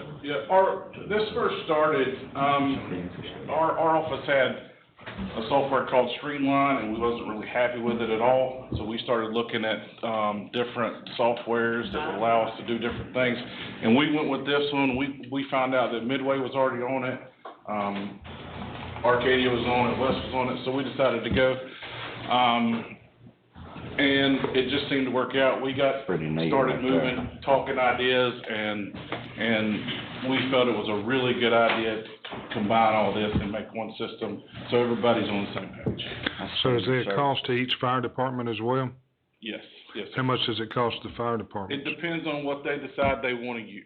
It's all up to them. I do actually have a spreadsheet, and I can give you a little idea. Okay. They're usually a la carte systems like. And Kevin can probably tell you what his costs. How many people's using For Arcadia, we're right at $6,000 a year. When I took over as fire chief, we were using a different program just for staffing, because we try to keep 3 a day. We're fixing to go to 4 a day just because of the growth and increase in call volume. The calendar program we was using, when they sent the renewal, it was almost $4,000. I was like, this is crazy. And then I found out about EPR, Forsyth County, Davie County, Guilford County, they all use it exclusively. There's different modules. So you got your fire reports. There's a training module. There's a BI, business intelligence model, and a staffing module. And the system that we were currently using, what it was costing us, when I took the cost of that plus the cost of my staffing program and put it together, it was only literally less than $1,000 difference. But the reporting side of this, and I'll get into that in a minute, made it worth it for me. Now, what Brandon's pulled up here, Brandon, if you want to talk about, we call this a pre-entry survey. So by us being able to link our accounts together, so this is in West Lexington Fire District. If Arcadia is responding to this district, I've never seen this building, but I can hit the response mode button, which is where Brandon's sitting right now, and I can see, and I'll let Brandon explain all those little icons you see there. Right, so, as he mentioned, this is a test call that we had communications with. You gave me a heart attack. That's our senior services bill. I did that intentionally in your building because I didn't want to show information since it's technically a public meeting. That could be somebody else's building. That's right. So in this section, this, like he was saying, this is what we would see when we're responding to the call. Not every department has access to the CAD system, due to some regulations that you have to go through working with the county and extra fees, and some people don't want to do that, but they all have to do fire reports. So if we utilize this system, you get access to the same information that you get from CAD, but it's based on what we put into it. So in this one, like I said, this is you guys' building. You can see on the map that's pulled up all the icons on the building that show us where the alarm panel is, gas shutoffs, electric shutoffs. I love it. Towards the top of the screen, and like I say, this is all based on what we put into it, and what some of this information will come from GIS, which is another neat feature that's tied into this software. But like hydrant locations at the top of the screen, right where the water shut off, there's also fire hydrants there. And currently you're looking at a Google map, so we have all the features of a Google map. If you want street view, you slide the little man to the street, and for Kevin, who's never seen this building, now he's looking at what he's pulling up to. We also can embed additional pictures if there's something very specific that we want to share with everybody, maybe the location of a Knox box, or whatever feature it may be. Those can be there. The icons across the top are going to allow us to access different information. One of those is a simple measuring tool if we wanted to measure distance from hydrants, distance to other structures that we're concerned about being involved. The circular icon is the same thing. We can shade in areas if we want to, if this is a very large incident, and maybe we're creating staging areas or areas of, safe zones for people to stage in. Following that, you'll see an icon for ways.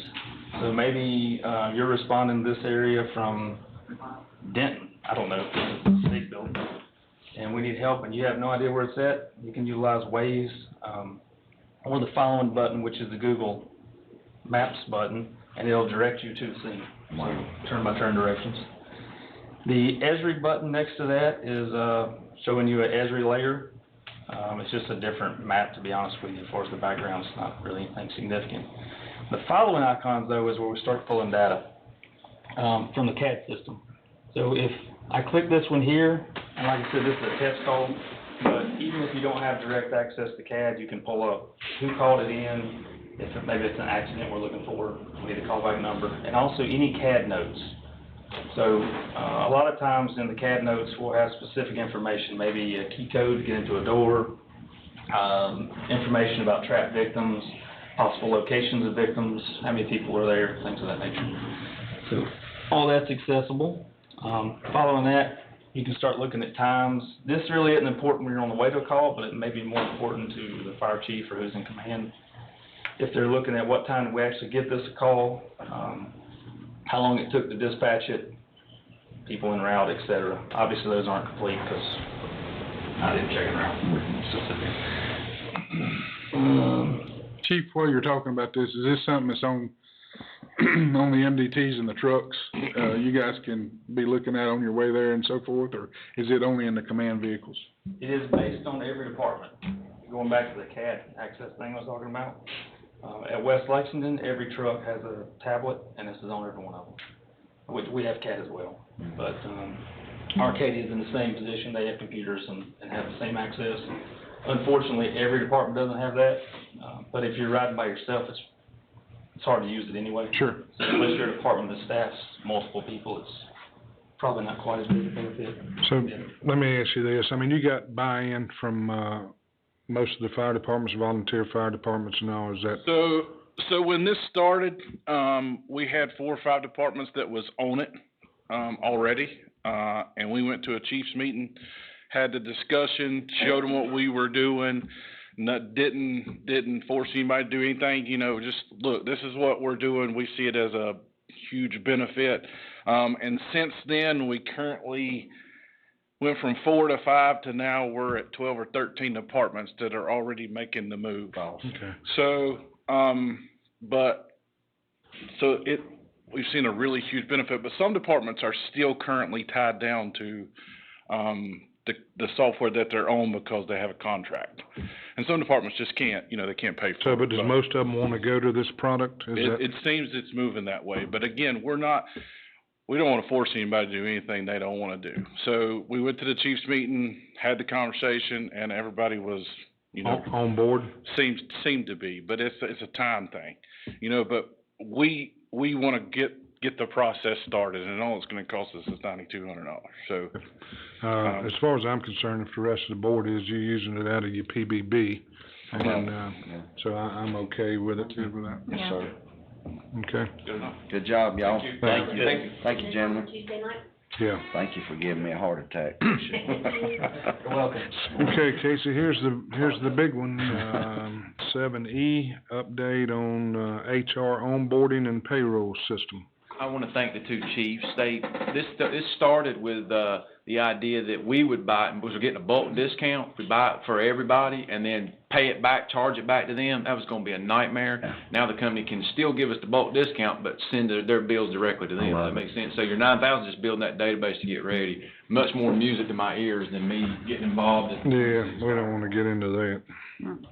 Some wanting it, some not, and some having preference. All right, Tony, I'm gonna start this off. Oh, no, please. If I put my mouth, you can jump in.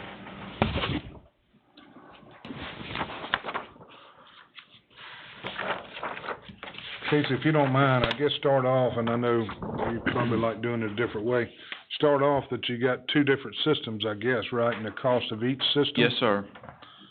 And kind of tell us the cost of each system, and then we'll go back to the spreading through your paper here, but I know you told me some cost and. Flip it, if you want the cost, flip over to page 2, and let me just walk you through all these, there's a lot of numbers, but I'm gonna get you oriented to it really quick. Page 2, the one that's upside Yep, the down? one with all these numbers on it. Tear them apart works better. Total down here at the bottom, is that where you're at? 1.2. You've got, look up at the top first. This is what we do currently, so you're looking at 1, 2, 3, 4, 5, 6, 7, 9 different systems that we use here. And why we're here before you basically is because we got 9 different, let me back up. 10 years ago when I got here, we did a lot of onboarding on paper. And we advanced few years ago to, what was it, Civic Plus was the name of it? You know, which was a quantum leap as far as, you know, you guys have heard the term ERP, which is you put data in one place and it goes filters to all the other system places you need. That's the way of the future, so that's what's before you. But I just want you to see how big of a leap you've made in just 10 years. I've only been here 10 years, and some of these processes were on paper. So you've got these different systems up here that you spend, as you can see with your eyes, let's just call it $75,000, $80,000. We did look at actually 3 systems. There was the cheapest one, which you're gonna see in a second, the most expensive one, and I'll explain why the cost difference. Can you go ahead and give us the cost? That's what Yes, I sir. want first, okay? Well, the most expensive one, if you're spending $70,000 a year, the most expensive one's got the implementation cost, a 5-year total. You can see where they initially offered $3 million. As of a second negotiation with staff, we're down to 2.3. See, I don't see that. That's what I want to see first. Right here. Lou, on the second. Three's the last item on. Flip over on the back side of page 1. Where's it at? Right here, top. 2.3. And then the other offer Hang on, is I down still here. don't see it. See on the 3rd page. Mine don't show 2.3. I don't either. I don't see it either. Okay, Yeah, it's top and bottom like this. right here. 2.3. So one of them is 2.3, right, Casey? Well, I want you to see it, so if you don't have. I see it right here. I see the 2.3. Okay. So how much is the other one? 1.2. The other one's 1.2. And then we'll get into the specifics. All right, so we're looking at about $1 million more for one. $1 million difference, and here's the spread of that $1 million. It's in 2 Yep. pieces. Now we go. You got one system, then the system that probably HR would like to have is obviously this most expensive one, the Workday. And I want you to see some reference lists in just a second as well. $1 million difference, about half of that is due to this system going online in 10 months. The other one would go online in 36 months. So obviously, if you're gonna get the benefit of using a system A over system B 2 years ahead of time, it's gonna cost more, correct? Because it's subscription based. The other 5 is this implementation. And that's gonna be due to what I feel be, let's just call it hand-holding a little bit more to get the system implemented. You're gonna have a little bit more boots on the ground presence with Workday than the other system. Now, that's not necessarily a bad thing. I've put in systems where I was essentially on my own. In other words, the vendor got with me and shared with me some information, and I was kind of in charge of implementing it. I'm not sure we want to implement 10 pieces to an HR system, and a payroll piece, mind you, without a little bit more help. I did see in one of the reference dialogues that the other company, they actually wished, they kind of quoted, we wish we would have went back and kind of worked through a project manager to have, because it was a little tougher to implement than we thought it was going to be. So that is the difference in the cost. Subscription-wise, once you get past that implementation, you can see with your eyes, both systems start off at about $300,000 a year. That's the subscription piece. You're paying $70,000. So the delta is about let's just say $25,000. It obviously grows annually. The benefit to that is, what we're trying to I guess the question on the floor is, will we pick up that difference in productivity, not only with HR staff, that they've estimated around 1,500 man-hours a year that they spend keying same data in multiple places, but our end users, and I'll give you an example. Trish just ran a job fair 2 weeks ago where a person had to put their application information in. They wanted to apply for 2 different jobs. They had to fill it out twice. That's a time waster for that person and for us. The system here goes in one time. They can use the same data for multiple jobs. And then if we want to onboard them, we want to hire them, we can extrapolate and use some of that data for the onboarding process and stop having to key it in again for a 3rd time. So this is a time saver and a benefit as far as the end user on the other side of the portal looking at it and going, wow, I got to fill this out twice. I mean, some people kind of get turned off by those things. So I'd like to just say one thing according to what you're saying. One thing that is beneficial to HR in whichever system we decide to pick is you look at the growth that our county departments has had, and you look at that growth even to the 90s until today, and the HR department still staffed the same way, covering way more employees, covering way more people coming in with the same amount of people doing the job. So they're doing 10 times more than what they did in 1990 to what they're doing in 2024 today. So they need a system that can help them, and it's still not going to be enough. They probably still need more staffing in HR, but that's one of the reasons. Their workload has exponentially grown. now, if you can, I just want to show you this. Because, I mean, I know it looks pretty, but this is hopefully on one piece of paper. You're probably thinking, what in the world does HR do? What is it that they do? You hear HR, I mean, so look to the left. Here's all the job functions that we're talking about in those, I'm just going to round up and say 10 different systems. with the right-hand side being the same job functions, but now combined into the two. Now, with Workday, you have the skills survey, the skills safety thing where we do the fire training and that kind of stuff. That program maybe, because there was a module built into their system where we could, we can put training stuff in there, but we gotta build it. We might as well just stay with the safety skills, and I cut that cost out of it. That's how you got down $700,000. I just went in and started trimming stuff out that we probably don't need. Let me ask you a question. When's the last time we done some software update? And, has this stuff just been added periodically as we went along? It has, periodically over time. Yeah. Periodically over time. But the Civic Plus was probably the last one. And now, I can't remember when that was. Well, we just went from Civic HR, which is Civic Plus, to Criteria. But when we put it in originally? In 2019. Civic HR. And Mr. Elliott's got a point in the sense of, Mr. Chairman, we like ACA. When I got here, that stuff wasn't as monstrosity as it is now. So staff over here spends a lot of time going through, doing the reporting and the things like that it takes to get all the employees their information.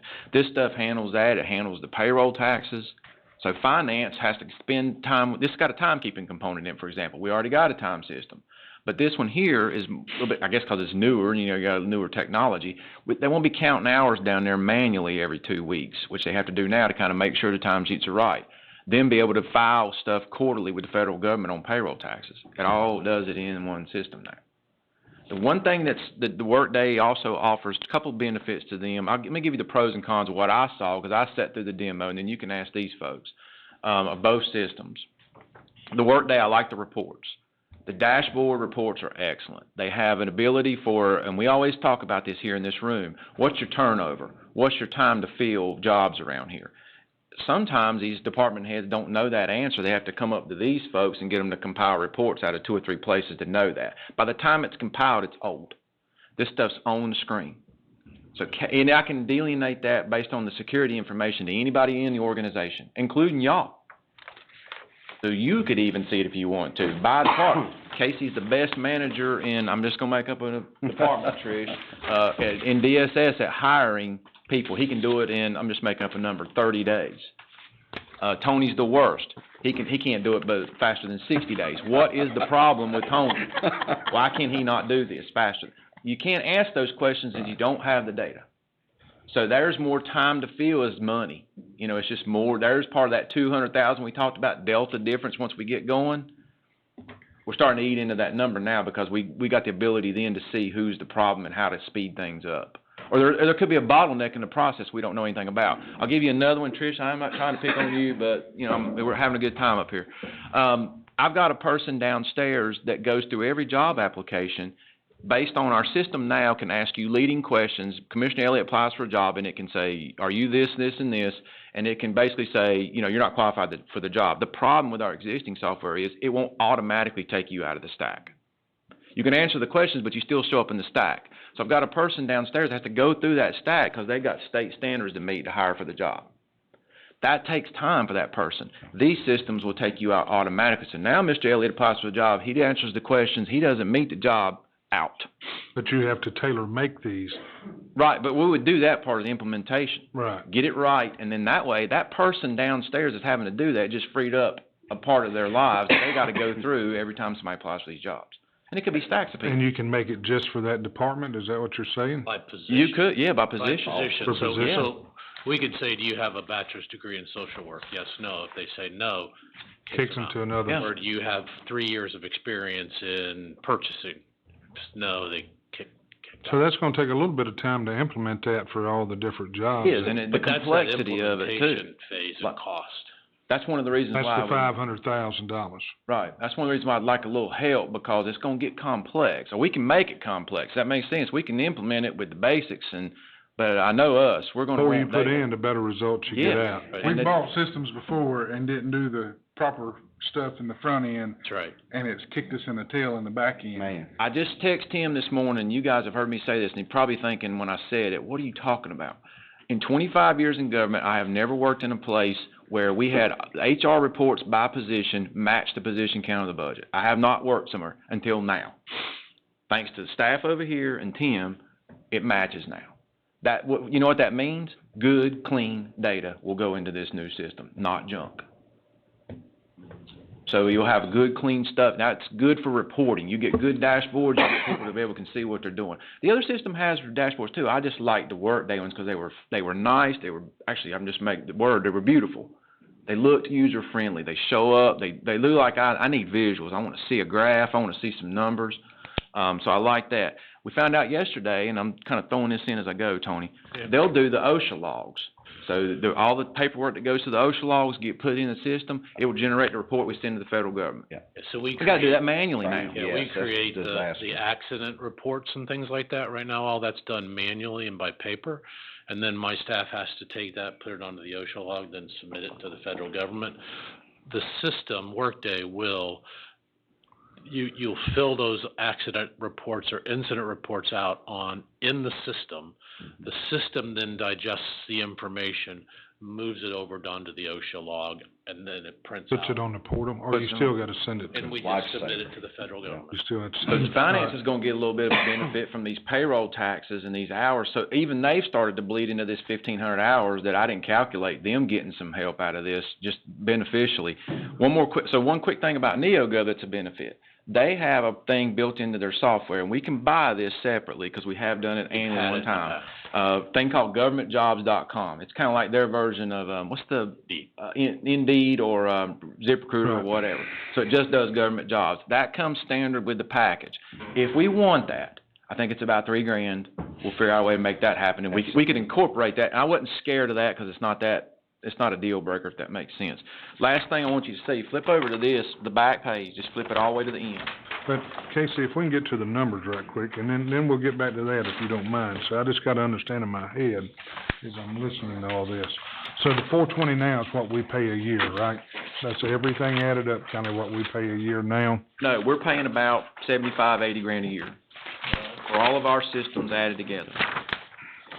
I got you, a total of, Right, up at the top. Until 2029. Yeah, right, Tim's extrapolated that out and used an inflator because these things move.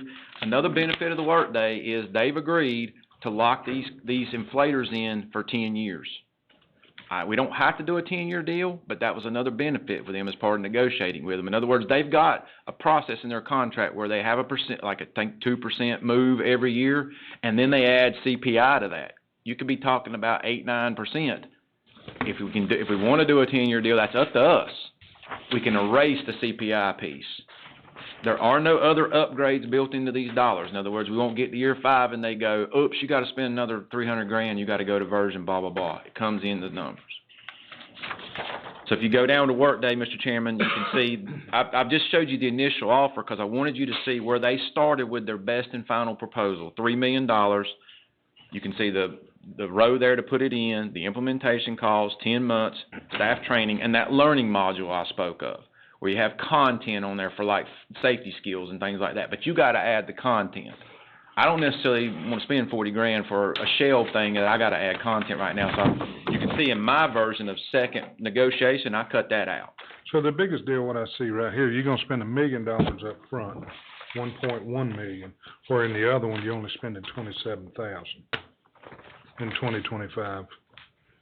I mean, I usually look at money first, and then we get down to specifics of what. Basically, right, because I'm not going to get nothing implemented on the second one for 36 months. So it's a really, if you can see with your eyes, actually the NeoGov gets to be more expensive as time goes on, subscription-wise. Right. See with your eyes, it's 330,000 estimate in 2029. Workday in 2029 is 324. So once we get past implementing, and so your first reaction when you see the cost is 3 million versus 1.2. Wow, just go with 1.2. But it's because you're putting the one system in less than a year and the other one in 3 years. You know, I'm looking at the ongoing costs each year. You know, I always like to buy the best if I can, or what's gonna work the best. But again, it comes down to cost too, so. If you look on the back. So really, you're looking at $1 million up front. Once you get past that, then the yearly cost it's the difference. is as good or better with the option that HR would like to have in you, correct? Say that one more time. It gets cheaper after Correct, the initial cost. It gets cheaper for the one staff would like to have. Correct. The option two. The NeoGov. Yeah, 324 to 369 right. in 2029. Right. So, yes, If you look on the back, you see who's using. yeah, I don't really care who's using and all that. That's not really my thing, it's the staff, if it's the best. We bought some other software that other counties used, that it's worked terrible for us, you know, Yeah, so. yeah. So again, but option number 2 is what everybody wants, correct? So option one, Workday, is the one that Workday would, is- everybody would prefer. Yeah, I guess that's Okay. Workday. Yep. May I ask a question? Yeah, go ahead.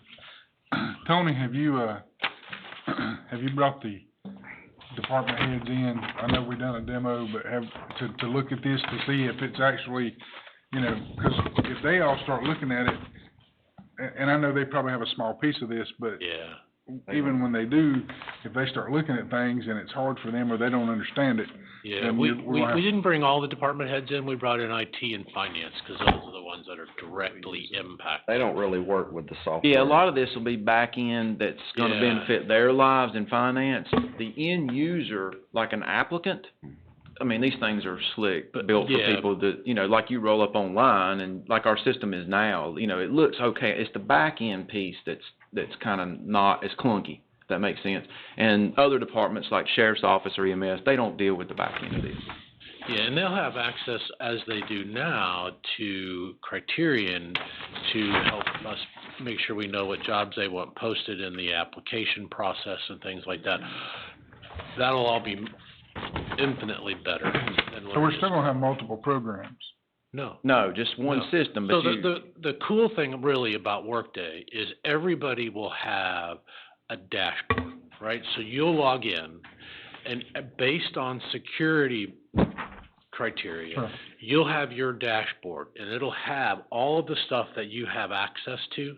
So if you are a hiring manager, you'll have access to the jobs that report to you.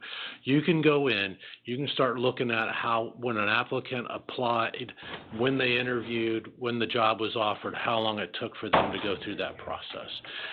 All of that is is very, not use too overly words, but descriptive, but it is very intuitive, very easy to use. There will be some training that we will need to do with managers and supervisors, as well as employees. Part of that training will be people putting in things like not bringing their changes that they need for HR to these folks to put in manually. They'll be able to put them in themselves. Like So all payroll changes employees- and things like that. You know, they gotta come up here, Right. tell them, they go put them in. That stops. They just go in and do it. So that part's gonna be trainable. Yeah, all employees will be able to go into their dashboard, see what they can access and do, and so if they want to change an exemption for taxes or emergency contact or address, all that is done right there on their dashboard. And there's a mobile app as well, so they can do it on their phone or iPad.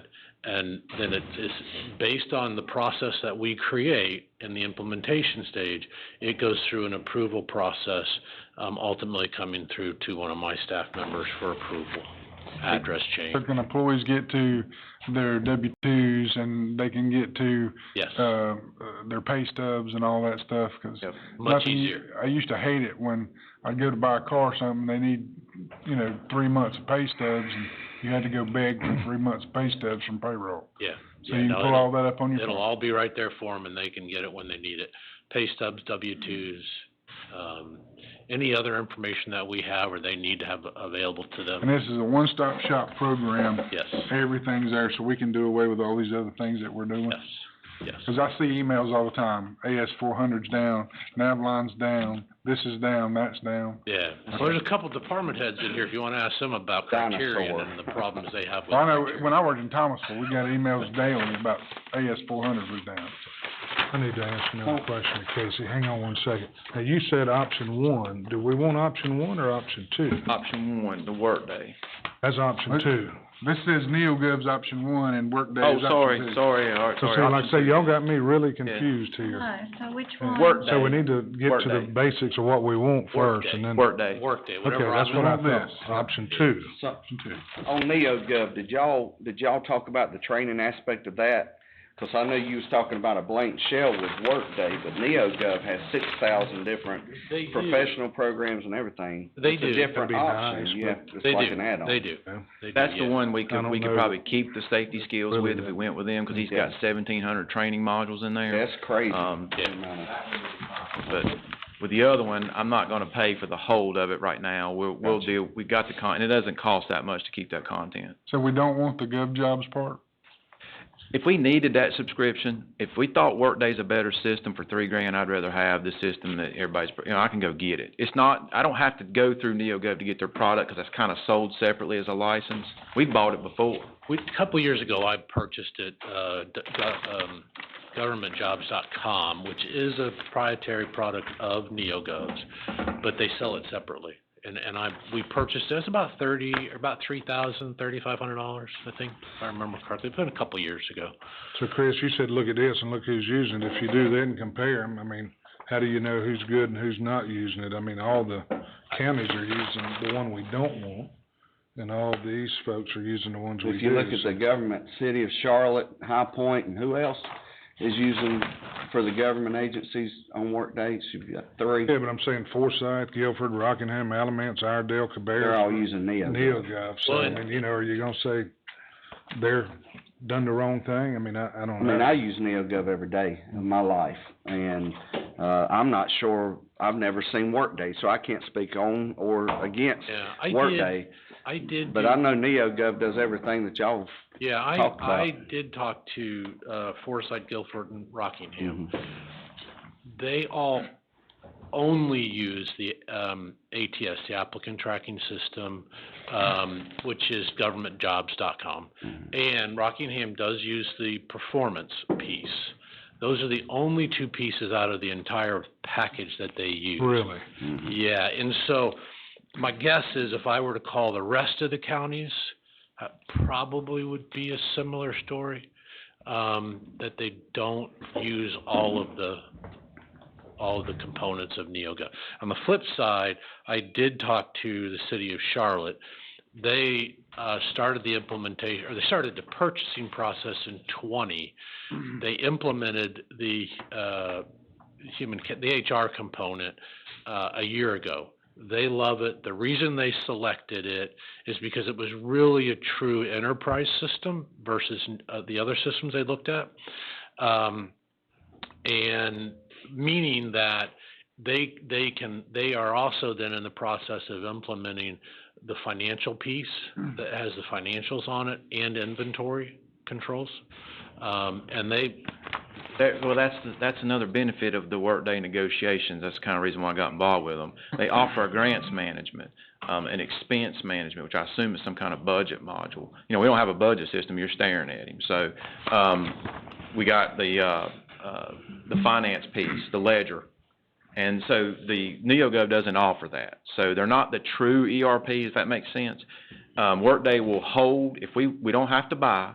Right now, this is not added in the finance piece, but, you know, for, I think it's like $80,000 or more a year for the finance piece. There's a variety of other modules. They will lock that price in for those if we want them in the next, I think it was 18 months or so. Workday will do that. Yeah, Workday will hold them modules for us as part of the contract negotiation.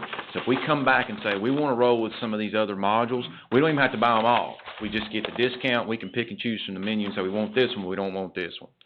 So they do have that ability to take it all the way to the max. I don't know that, I'm still kind of working through my head on the ledger side, what would be the benefit. I see the benefit on the HR piece, and obviously, like I've told you guys, the payroll system we got now, even though it's AS400, that's what a lot of people use, I mean, it's 30 years old.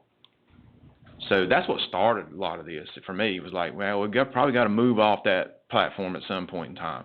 But then, as more I talk to these folks, the more I realize, man, they are stewing over there, wasting a lot of time, keying a lot of the same, I get all that. I'm same just trying, place over and over. I'm trying to get to the money.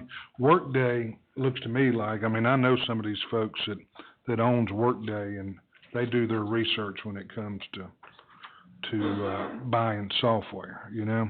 So, again, I don't know how the rest of the board feels, but. Some of it's local, too. Right, Some of it's local. Like I say, I know this one, and I know folks that work for this other, but I know this guy pretty well. And So may I ask a yes, couple questions? So, how much money have we spent on anything new in the last, I mean, are y'all working with something that is literally 30 years old and you've had no improvement in that time period? Pacific HR was the most recent new product. And it was time and attendance, executive time was 2018 or 2018, 17, okay, yeah, time okay. and since been that long ago. And the problem is they don't all talk to each other. They're all Right, separate right. systems, right? So Right. you're, I they I don't understand that. integrate, yeah. So, all right, so 2030, is 2030 gonna be just another like 300 and some thousand dollars? It will, if you go with either one, it'll continue on. The problem is, I do kinda like that, we don't normally lock into 10-year deals around here. Right. But I do like the fact that Workday was willing to tell me up front, negotiate with me, that if you wanna do 10, I can kill off that CPI piece. Cause if not, that's probably coming, unless I work really hard to negotiate that. I didn't spread this out 5 more years for you to see, so you don't have that cost in front. But yes, it's gonna continue, it's gonna be the 300,000 no matter what, but you gotta remember, in their contract, they're gonna put inflators in there. Okay, They're not gonna give you 0. right. So, but they have an 2%, increase, and then have in their standard contracts a thing that says they'll put CPI on top of that. They're willing to kill the CPI piece if we want the 10-year deal. Okay, I'm gonna recommend we spend the more money, okay. because I just think probably the value's there, and that's why I've been struggling with this, trying to figure out what we need to do or whatever, but sometimes it's hard to say. It costs, it's $1 million. Again, where's the money coming from? Tim reminded me, go back to Alton just a few minutes ago. Well, we're either gonna go to capital reserve for Alton, and you remember, you always got more additional sales tax and property tax that we've been storing up for capital anyway. We'll just take the $1 million off of that and siphon it off and use it for this, cause this is one time. Okay. Once we budget and get it in, we're into the $300,000 a year deal. Okay. So we gotta And get that's where it. you're at anyhow. Yeah, right, well, we're Well, at 75 grand. Right, we're putting 200 in once we get to that place. Yeah. And I don't want you to feel like, man, $1 million, why can't we go, remember, you get another one in 10 months, you get another one, the one that's cheaper, you would be 3 years. So what's the price adding gov jobs? If we're gonna do it, let's do it right. It's only about $3,000. Let us, we can go straight to them once, cause you're talking, Commissioner Elliott, you're talking the back end of the 10 months before let us get to that place. And for $3,000, if we find out we want it, we can get it, we can work it in the budget, and we'll find out how to buy it. One last question for me. The gov job is on the NeoGov, and we're not getting that one, we're getting Workday. Will it transition into Yeah, this? but we can purchase the gov jobs Separately, portion for right. Workday. You're good. Go ahead. The information that we have now, it will transition into this flawlessly? In the Workday, correct. Okay. Yep. So you're not losing any data? We will not lose any data. Flawlessly, that's a big word. Well, there might be some. I know. I think it's It's gonna be a little more false, painful right? than Because that. you always see always false. Yeah. Don't get any, it'll be a little more painful than that, I suspect. OpenGov has whooped my tail, so yeah, I'm I gonna know. ask all kinds of You're right. questions when it You're comes right. to No, this. we Seeing should that he not answered your question lose. about money. Okay. How's that? We should Everybody. not lose any data.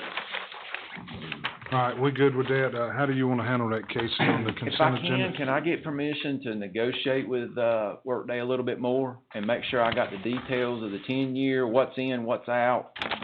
Do you want a motion giving you If that? I can or just do you- get that, I can just get Just consensus consensus to would be negotiate, and fine. I'll bring a contract forward. It may not be Tuesday night, but maybe the next meeting. just If give you're me gonna the do that, then just put it on the next Thursday meeting we Well, got. animal. Oh, well, we got the one where it's, the seating, It'll be. it's like our the next- meeting. Our next informational meeting's in January. You're right, okay. Right. Yeah. Well, that's fine, just I might can make it get by, it and share it with the board for us to look over and make sure. Yeah. And I'll just pass on something that Workday said to me about Casey. And he said he's like a pit bull when it comes to negotiating. I paid him $10 to do that. Yes, indeed. He knows he's gonna catch it from up here if he's That's not. exactly, I think me and Appreciate Tony all had y'all words do. about this Thank you. yesterday, and my phrase was, I will not go in there in front of them and this not be correct. So somebody better do something. So I know better, I don't I mean, come in here. I found out a long time ago, the cheapest ain't always the best, okay? Since we're spending money, I would just say, don't totally give up on the training aspect. If we're gonna invest in this in 10 years, let's get them the pieces we have, even if he has to build off of it. Let's get them what they need. Well, they got I see some that shaking heads, so safety y'all agree skills with that? module. Yeah. I just wish that I didn't have to pay for that in the Workday to build, I didn't wanna build my own content. Does That's that make right. sense? I don't, I got it. that's the only thing I didn't like, but What, in Workday? Yeah, Workday. I think you'd wanna build your own content, cause Yeah, then you Work- tailor it to your Right. set, to your. Workday don't know what we do. I here. ain't sure. Well, let me work with them on that and see if I don't wanna spend 40 grand for it just to sit there. I'd just rather them have the But whole I'm seeing package. heads shaking, so Yeah. they want it. Yeah, So, yeah. Let's give them. Well, that's what I'm saying. Yeah. Let me negotiate with them and figure out, I don't wanna pay 40 Gs and it sit there and I don't get no No, I content. mean, if we ain't gonna use anything. We ain't gonna use it, right. I cut that out. Right, Wanna we still have buy to use safety skills. Right, but if I can figure out a way and it's seamless and easy, And if it can fine. implement what we have into that. Gotta remember, I'm that's a- paying that's a 13 win. now and they're gonna charge me 40. So you see what I'm saying? I'm We'll spending get back more. on them negotiation skills. Well, I got it, So is Workday right. come in different modules, or is it all pretty much the No, it's all in. It's all inclusive? Yeah, which is really kind of, they have some things internally within the system called work processes, or business processes or something that really write, and we can write the script for them.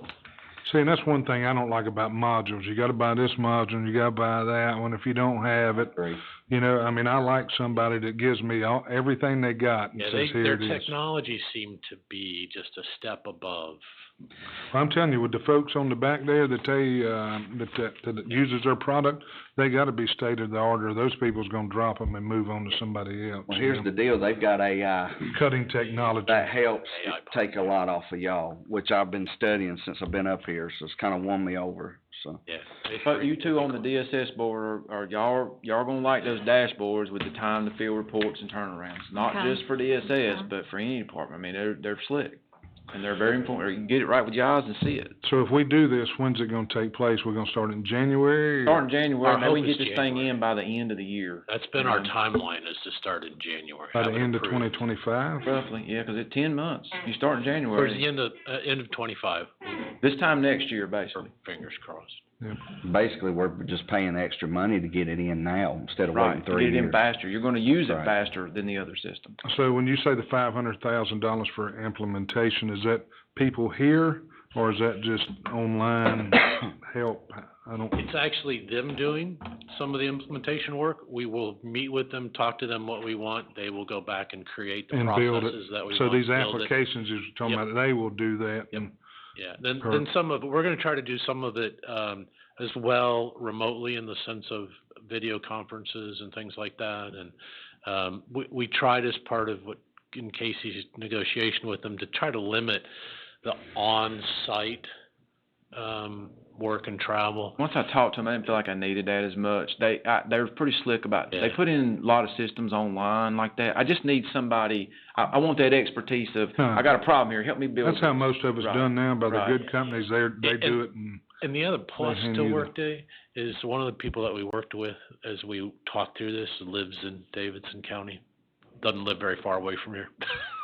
So So you can go put them in the car if you have to, right? he's offered to help, so. Yep, okay, sounds good. Thank you, Tony. Thank you. All right, y'all have a great day, okay? Thank you for coming, yep. Hopefully this will make y'all's life better. Permission, side-by-sides, 2 side-by-sides, the sheriff's department, whoever's, We're gonna finish this by 12 o'clock. no, we got to roll. To a meeting, he was here, but he had to go to a meeting with the DA's office, so you got my pretty face. All right. What, I guess the question is, what do y'all use these for? What are you replacing some? Well, we've got, the best cause I was not here when any of the current ones was bought, but the best I've found out, we've got one that's a 4-seater. It's the only one. It's a 2000, don't hold me to the exact year, but the best I've broke down is about a 2000 year model. Piece of junk, I'm It is. sorry, So, but it is. we had it fixed, cause we needed it for the barbecue festival. So we got it fixed, took it, got it back, took it to the barbecue festival. Wouldn't crank. So it's still on the trailer. I've got to get it back to sinks. It's in the shop, seems like more than it's sitting at our place. What is it, a Kawasaki too? It is a Kawasaki mule. It's an old mule road. that is really, in 18 years, as that things have evolved, you're good 606 to cross used a to curb, use it, yeah. but if you needed to go across a ditch, you're not taking any of ours. They're not made for that. They're made for nice field work or something like that. They're not made for search and rescue. They're not made for going off-road looking for a missing person. They're not made, for a wanted person that we've had to try to use them, but we didn't. We have 3. One's broke down. The other one's a 07 model. It's a 2-seater. It's not made to go off-road. It's made for field work, flat ground. The John Deere, I'm not sure of the model on it. I'm assuming, and some of y'all were here, you may bought it when the range was built. It stays at the range. It has our blue lights that we have to have mandated. I know Commissioner Shores understands that. We have to have blue lights, headlights when we do our qualification. So it stays at the range. So that puts us down to the one that we have right now. It's more of, we need to upgrade, get something that can get around a little bit better and is more reliable. Because every one of them is at least 18 years old. They've been here since Gerald Hagee days. Yes. Yeah. It's here before my time. Yeah. You gonna keep the one down at the range We then? will keep the one at the range. It does and we'll fine, probably keep the Kubota. It's great for around the office when we're using stuff around the office, hauling things from the storage building, from the evidence buildings back up. The Kawasaki mill, it needs to go. Mm-hmm. So Dwayne can put it on gov deals, see what we can get out of it. And, you know, if we have to, we can get rid of the Kubota. I don't have a problem with that. It's just. So you're asking for one or two? Two. So we can turn in the Kubota too, that's fine. We just gotta have something that is reliable, that when we need it, we can grab it and go. 'Cause the farm park, we have to use one at the farm park at least 3 times a year when we're working that. The barbecue festival, there's another one, I put it in whenever I sent the email and I don't even remember it now. I can't remember, are they 6-seaters or five? They're 4, well. They call them You 6-seaters. kind of say 5 or 6. Okay. The front is usually a 2, and then the back you can put 3. 3, okay. And it does have a, tailgate. The ones that we looked at, if you needed to, for whatever reason, put a stretcher in the back of it, you fold the back down and you can throw a full stretcher in the back. Cause it has the convertible where you can turn the back seat into part of the bed. I'd suggest if we're gonna buy 2 new ones, just go ahead and sell the 2 old ones, the Kubota and the other one, and Okay, that I'm way good with that. use the newer ones, you know. I agree. So, is this something y'all be willing to spend your drug forfeiture money or whatever? I think we for? just spent it on the cameras. You got more. I think there's $90-some thousand. The sheriff is not here. I'd rather for the sheriff to make that determination. That was not, we were looking at trying to use lap salary. Hard to use lap salary for that anyway. That can be used. I know, That salary can be used. yes. Can it? I know It can be asked this morning. Did you? at some point, the federal government's gonna be dropping quite a bit of money back for the hurricane duties that we've had to work. Now, that could be 6 months, that could be a year. We know how they work, but, it seems here lately they're a little bit quicker in getting paperwork pushed. I sure hate to start getting into using lap salaries to buy equipment, Casey. I mean, I know according it to this, probably Tim, we can, got but I $280 in drug forfeiture money. So you got enough to do it, Major Craven. I don't know, you need to talk to the sheriff about that though, and see What I if saw. he's willing to take 40 out of that 280 to do this, I think so. rather than do the lap salaries for this. I don't mind doing it, but I'd like to see it come out of the drug forfeiture, cause it's gonna open up a Pandora's box if we start letting people buy equipment with lap salaries, so. We've done it before. We have. I mean, I don't see why this is any different. Well, I mean, I'm just not crazy about using lap salaries. I'll tell you that, that's going down a bad road. I don't care if it's been done a million We've done it times. as this board before. I don't know, but anyhow, let me go back to this. I'd be good with us buying one and y'all buying one if you want to. Okay. You know, I I will mean, I don't go know how ahead the and rest of the agree for board that. feels. I'm good. And we take 40,000, Well, it'd be 40, it'd be 20, taxed, yeah. but, I'll go ahead and. Let the sheriff know and then let us know. And can we buy I'm them? sure that's gonna be good, but I'll let Casey know by the end of the Cause day. that's us doing our part for right. for one, and then y'all doing y'all's I think part. that's fair. What you looking at? Well, I was gonna tell him that. I talked to CJ, and again, I'd like for y'all to do business here in this county, you know? And that's one reason we went to CJ, but also, we needed to get 2 more. So I went to some of the other ones. I know one supplied them to the highway patrol, so I went to them because that was a pretty good deal. And then I went to another dealer that was not local, but in another county. Because I got with him this morning just to see, I mean, you know, these folks, they employ people here and they pay taxes here, and kind of like a slap in the face when you go somewhere else and buy something. I agree with that. If the prices are somewhat comparable, you know. And he priced two of them out, said he had both of them in stock for $19,595 plus tax. And that's with a windshield and a canopy and a winch. Well, actually, it's, With a winch? it's a Kawasaki Mule Pro FX 1000 LE, whatever that is. Not the ranch. Law enforcement. Yeah, Ranch Edition. Okay. Right, Ranch Edition with canopy and windshield, okay? And by looking at your prices, of course, I didn't tell him what your prices were, but looking at your prices from down there, and this looks comparable, you know? And it is from what I remember. Yeah, and I don't. With the winch, I don't see a winch on that. Yeah, one of them had winches on there. They all should have been The Ranch- priced with the winch, because that model comes with the winch. The Ranch Edition comes with a winch, yeah. Yeah, I looked at that Ranch Edition several years back, and I bought a Can-Am instead of the Ranch, but, that's a nice machine. I like staying here because we can take it right down the road, get it serviced, get it worked on, any maintenance. Right. So I have this quote here. If you'll share your cell number with me or something, I'll forward it on to you. I don't know. I'll give it to you. All right, I'll get it to Tim or whoever needs it. Tim, okay, I'll get it to you, Tim. They all have. Okay, and that way, but this is a windshield and, whatever. So, yeah, if you think y'all good and y'all good with us buying one. I'm good with it, and I'll touch base with the sheriff and confirm with him, but I think that's a trade-off you can't pass up. All right. Man. All right, and those two, like I say, let's get those to Gov Deal.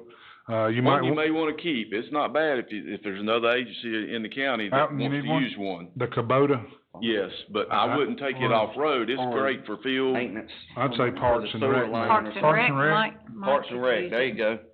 Yeah, that'd be. You wanna look at it, Thomas, and see? If not, let's get them on Gov Deals, okay? Well, I'd like to look at it, but I know Alton had been talking to me about looking for some too, so I got one of Thomas's calls out, and I don't know if this will work out for him. Well, either way, let's He uses it, he gets the good out of them. let's look and see if another department needs it before we put it on Gov. You know, that Kubota, if you can, move it to another department. Yeah. Cause We it got would two work right just. there vying for it. Ain't right. But if CJ, Sink, you said y'all had it at Sink to get it repaired, and now it's not working again. That's the mule. Right, I would go ahead and get that back to him and see if they can get it fixed, so we can get it, we don't wanna sell something over here at Gov Deals that won't crank. you Right, know? and so that's the plan, is to get it back to him sometime this week and start that time. Cause they done fixed it one time, right? Right. And it didn't work, so. Yes, sir. And I'll try to let him know that, so, okay, all right, thank you. You Yes, all sir. good with this going on consent for Yeah, Tuesday? and make sure he gets back with Cason or Tim or whoever he needs to with, Yes, sir. make sure the sheriff's good, thank you. Thank you, Mr. Lane. All right, mental health, funding, Casey's not here, but I guess, No, oh, I'm they're sorry, done tax that. We already amendment. did that one, Mr. Chairman. the next one Yeah, is we the- did, okay. Or- Yeah, go ahead with that one then, tax amendment for the zoning ordinance, Mr. Crook. Thank you, Mr. Chairman. I got all kind of marks down here. Good morning, Madam Commissioner and fellow commissioners. Last month at the informational meeting, we were talking about a text amendment for an event center, adding an event center to the zoning ordinance. We had special use permits and development standards and use by rights and all kind of different approval methods. The consensus I took away from the board at that meeting was that you guys wanted something that's a little bit more property specific, to be able to cater to each individual property a little bit more specifically. So we stepped back from what we were looking at a little bit and talked with Andrew Howe with Mr. Jones's office. And what we're proposing and what we forwarded to you is a new procedure, a new approval procedure called CZ, which would ask the applicant to basically request a conditional zoning rezoning application if they wanted to conduct this type of activity on their property.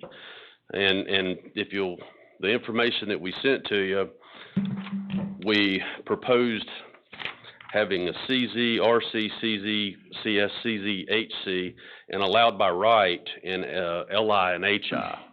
So if you had a LI or HI property, you could have an event center, an old industrial building or something like that. But if you were going to try to do this on any other property, what staff would probably recommend is you guys need to apply for a CZRC out in a residential area. The RC district does not play by the same rules specifically as your CS and your 8C. You don't have to stick to the land development plan as closely. You don't have to be at intersections. Those have a lot more obtrusive uses. So if someone wanted to conduct an event center on a piece of property that's kind of rural, we'd ask them to apply for a CZRC. Then that would give us the tools, not dissimilar to the recent Davidson Craven application that we kind of modified and got very specific with the parcel.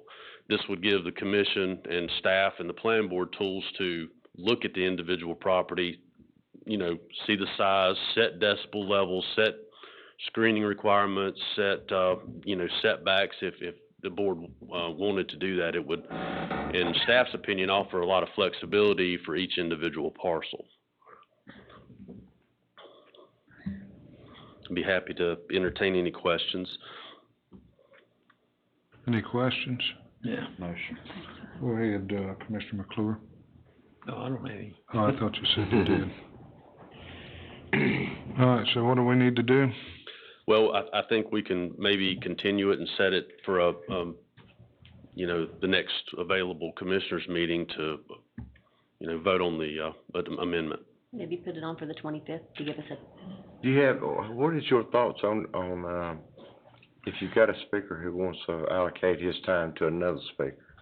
I see that in here, but he can have no more than 6 minutes, so what, is that something that you've seen in other meetings that's necessary? That's not the one. That's That's the next one we're on. I'm old school and I'm a believer in the process. If we're off topic. Zoning Yeah. ordinance request. That's what I meant. Yeah, At event center, we on event center. we're on event center. Hold on a minute. You're on a public hearing. Just want to change the public We hearing. on event center. I did have some interest in that okay. topic. Sorry about that. No, that's fine. I did have some Hey, interest in that topic. Yeah. Throw that away for me. No, that's okay. That's okay. Hey, you fixing to answer it. That's pretty good. I was. I was gonna try to come up with an answer. They all talking the same thing. Yeah. I pulled up the wrong attachment. I'm a believer in the process and I think people should have the opportunity to be heard. You know, earlier, they was talking about decimal points and on, that's where I was going with Yeah, event center. Is that where you was going with it, or no? I picked up on that. Yeah. I'm talking to Jason. You said you had a reason for the decimals too, or? Because the Okay. 55 that's pretty strict. The Is it? 55 decibel Yes, point it is is. very strict. Oh. That's really strict. Yeah, Yeah. because we've set 70 kind of at Morrison's Grove and while it hadn't They got to eliminated. mow their grass, they violating That's right. you Well, know, with that respect to lawnmower. events, yeah, but we've set 70 at the property line for Morrison's Grove, and that's greatly reduced the amount of complaints that we've got. And theirs, they said was 55. 5, I think, yeah. On the property line. That's pretty strict. That's pretty strict, but we can, you know, negotiate that. The drawback to the CZ is that the applicant has to agree to the condition, but under the same premise, you know, it's a legislative action and the board has authority to deny the application if you're not comfortable with what's taking place. But it was critical, Mr. Howell said we needed to have location in the ordinance and in the county where it is allowed by right. That's why we left it in the LI and the HI, so if you've got those properties, you just have to get technical permits, upfit permits. But most of these places are gonna be, you know, out in the country, in rural areas, and we would kind of direct them to ask for a CZRC on their property, and then we'd have all those tools available to negotiate for that specific site. Okay, thank you. Yes, sir. All right. Thank you. Now we'll get to, could we have a motion and a second to continue this to November 25th, since it is That'd be technically a fine. public hearing? do I have a motion? Motion, to Do I have a continue. second? Second. All in favor? Aye. Any opposed? Thank you. Thank y'all. Thank you. All right, 7I, discussion on changing public hearing procedures. Mr. Chairman, I know you had sent it to me here a while back about, yes, sir. I sent this, and the reason being is, I've witnessed, and I have to be at a lot of the county commissioner meetings in Rockingham County, and their procedure for a public hearing it just seems from somebody as a commissioner serving in Davidson County and going there from the staff proposal, it seems that it operates a whole lot cleaner when you have set limits of times to speak. People don't reoccur what somebody else is saying. In other words, the redundancy is down to zero.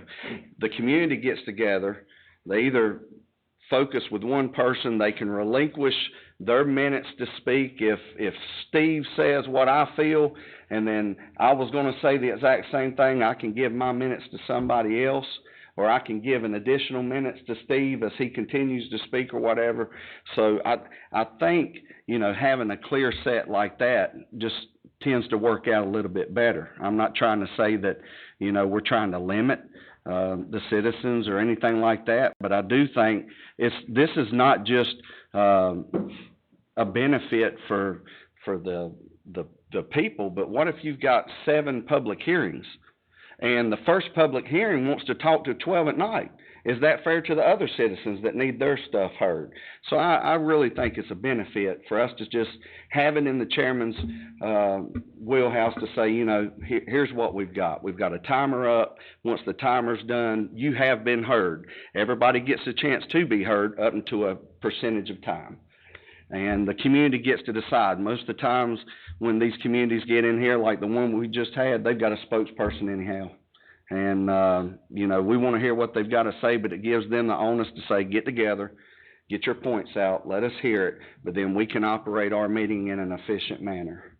Another thing that is different that I'm asking you, Chris, Yes, how sir. it works out is the fact they have to sign up. They do. And here we don't do that. Yeah, they sign up, they have their stuff. We connect, we get their information, but they sign up to speak, and we kind of already know that these are going to be the time limits.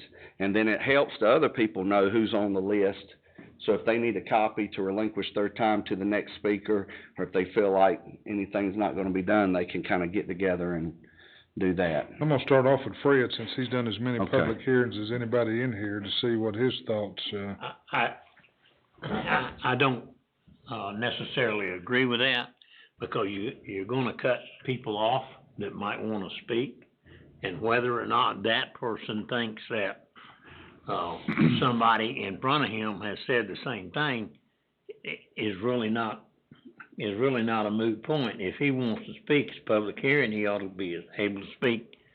And I have said on these things with the animal folks that go on and on and on, but they have every opportunity to speak at a public hearing. That's what the public hearing's for.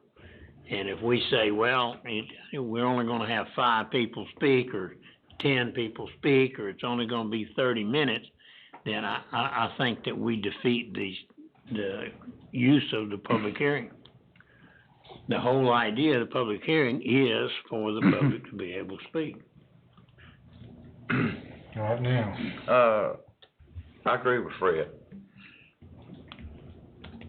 If you stop and think about it, I understand the need to be looking at stuff like this, but if you stop and think about it, we don't have that many. And it's an occasion, once in a year, once every couple of years, we don't have that many. And I agree that the public deserves their day in court, if you will, So. I would just like to say, because That's right. I would just like to say, because I know that certain commissioners in Rockingham County listen, I would doubt that Kevin Berger or Mark Richardson or any of these conservative Republican commissioners would ever relinquish the time or duties of a citizen. To say that the policy that they've got put in place is trying to limit a citizen's time to be able to speak their opinion, I think is just asinine to me. I just think it's government efficiency. Now, what it does is it sets in line the duty that the chairman of the Board of Commissioners already has. It's written in stone that the chairman at any time can set a speaker, one speaker, on behalf of the community. That's written in our state constitution. It's written in our state constitution that we have every right to put a limit to make sure that our meetings go on as planned.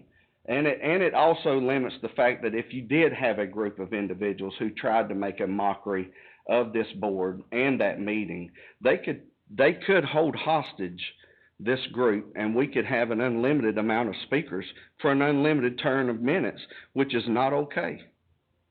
I'm just trying to bring that out there. It's never been done, but it could be done. And if you look at the, things that's going on in the community, if they wanted to bring 100 people and we don't have a set term or a guideline on how to operate these meetings, it's not doing us any good, and it's not doing anybody else that's on the agenda any good if they want to speak. That's my only reasoning, gentlemen. And madam. Yeah, I'm gonna let everybody speak. The only thing that I would say to that, and it's not a disagreement with you, Chris. Yes, sir. Is you said yourself it's already written in stone. It's in the Constitution. It's already written what the chairman could do. So why would we? What is the need to duplicate when the chairman already has that authority? I can add on that. Yeah. We have in the past, especially where we've had a long public hearing, we have asked the people that if they have had their piece covered, that they would give it up, and they have been very good in doing that. We've had people say, well, we don't want to, we call on somebody because they have the hand read, and you say, well, we've already covered ours, we don't need to go up. And we've done that, and it's been very successful with the exception of the animal things. And with the animal things, they won't speak. And, they come from, I tried to limit to Davidson County, you can't even do that. When I was talking to these commissioners before bringing it in front of the chairman and the rest of my board members here, I was asking them pros and cons. And the cons that they've had from having this policy in Rockingham County has been zero, because everybody knows up front what the public hearing policy is, what the minutes are, what's going to be stated, and they haven't had anybody complain. So I did not think it was going to be an intrusive policy, but I thought it would be one that could be clearly stated, legally backed, and could help all the citizens be heard in a timely manner. And in instances where we have 7 public hearings, and I just thought it would be beneficial to all the citizens. Adam, I got a question for you, then I'm gonna have you, my fellow board members here in this conversation. Does the Constitution give the chairman the right to only limit one person in a public hearing? Well, when Casey asked me to look at this question about, Mr. Elliott had provided, I guess it was Mr. Elliott who had provided the sample. Mm-hmm. So, the board, under state statute, does have the ability to limit, to pass rules that would limit, for example, the maximum times to do all that stuff. And then there's a lot of positive case law about, the fact that, not everybody has to be given an opportunity to get up and speak. I think what it comes down to is, what is this board comfortable doing? Now, in terms of your specific question about, in terms of the chair, having the authority, being able to just, you can run, you do, have the authority to run, you are running the meeting, But I would think, now not to disagree with Chris, but I would think it would be hard to have any kind of law that would have one person like me as a chair, or whoever the chairman may be, to only say one person could speak in a public hearing, because then you're really not having a public hearing. I think if you're gonna set rules like that, I think it's something that you would need to do in advance. I think that those are rules that you would need to set. I don't think, that you could, from the chair position, I don't think you could just say, I'm limiting it to, you know, a single person, just, you know, And I on never your would own. agree to that. To me, it needs to be a board decision. But on the other hand, it'd be hard for me to believe you could only allow one person to speak at a public hearing, you know? Yeah, my position is this. Because again, it's a public hearing, you know? If we're debating law, we should have had the law ready and available before this meeting. I'm not trying to statute, but if we're gonna debate this, and staff knows that this is gonna be a contentious argument, and I'm just saying, just, hold on a minute. And we knew that we were gonna have this information brought out, then we should have had the exact law, you know, for North Carolina, based on the Board of Commissioners, what the Commissioner's authority is. Well, I do have it. So the statute is 153A-52. And it says that the board may adopt reasonable rules governing the conduct of public hearings, including but not limited to rules fixing the maximum time allowed to each speaker, providing for the designation of spokespeople for groups of people who are... Spokespeople for groups, that's what, not just saying one person can speak, but spokespeople for groups, continue on. Providing for the selection of delegates, you know, people who have the same positions, similar to what... Yeah, and I've already went through this before in meetings prior. Have you been a part of it? I know Fred is, because we discussed this one time before. I can go ahead and tell the consensus of the board's probably not to approve this, and I'm fine with No, it. I'm not saying that. I'm saying I want to know if the chairman has that authority or not. You do. Because that's the part I've never heard before. Yeah, you do have that authority. Now, I know what this board can do as a consensus. We can come up with any kind of rules. As a chairman, you have that authority. Really? Yes, sir. I would like for you to double check that because. I will do that. Do some research because that, again, to me, that's giving one person the authority. Mm-hmm. It's kind of like we was talking about before about attorneys back there. Sometimes I think I'm one, Casey does, and I'm far from that. But it's hard for me to believe that one person would have that kind of authority in a public hearing because. It's difficult when you get in a situation because during the public hearings, you generally have people who think of a question that they would like to discuss that wasn't brought up by the other people. And that would eliminate them from being able to give their opinion. See what I'm saying? Yeah, but I kind of... It happens, especially where you have a lot of pros and cons from the board and from the speakers. Did you put up that policy, Mr. Casey, for everybody to read that I sent you from Lance? Is it not attached to the item? I didn't see it. It is, it's in our packet. Okay, Yeah, it's in there. it is. For some reason, I couldn't pull it Like up. I said the other night, after that public hearing, you have some that even come up with questions You after do. the public hearing's closed, you know, so you always gonna have Wasn't that. I Now- thought that was spoken of in there, for Now, additional matters. What that the I don't chairman- really have a problem with, and then we'll get to y'all. Well, y'all go ahead first, okay? Well, let me go ahead. This one as written, I think the problem is the 30-minute time limit. Okay. You know, I think that's, if you give 3 minutes, okay, that's only 10 people. You know, that's only 10 people, if they don't wanna give up their, time, you know. And, you know, some of these contentious, but I think more than anything, the way you've conducted, Fred, the ones of us that I've seen be chair, I think it's a case-by-case basis is what you kind of have to look at. I've seen, like Commissioner, What's my name? what's your name, Todd? Obviously, Commissioner Yates, obviously, I'm getting tired. I'm good. I do the same thing You know, all I'm the time. getting tired, but Terrible. as we've moved through the meeting, we've changed things, you know, to make it run a little bit better. Like the other night with him saying, again, I would like for you to consider whether what you're gonna say has already been said. And a lot of them only just need to be reminded of that, and they'll sit back in their chair and they will not get up and speak. So I think it's a case by case.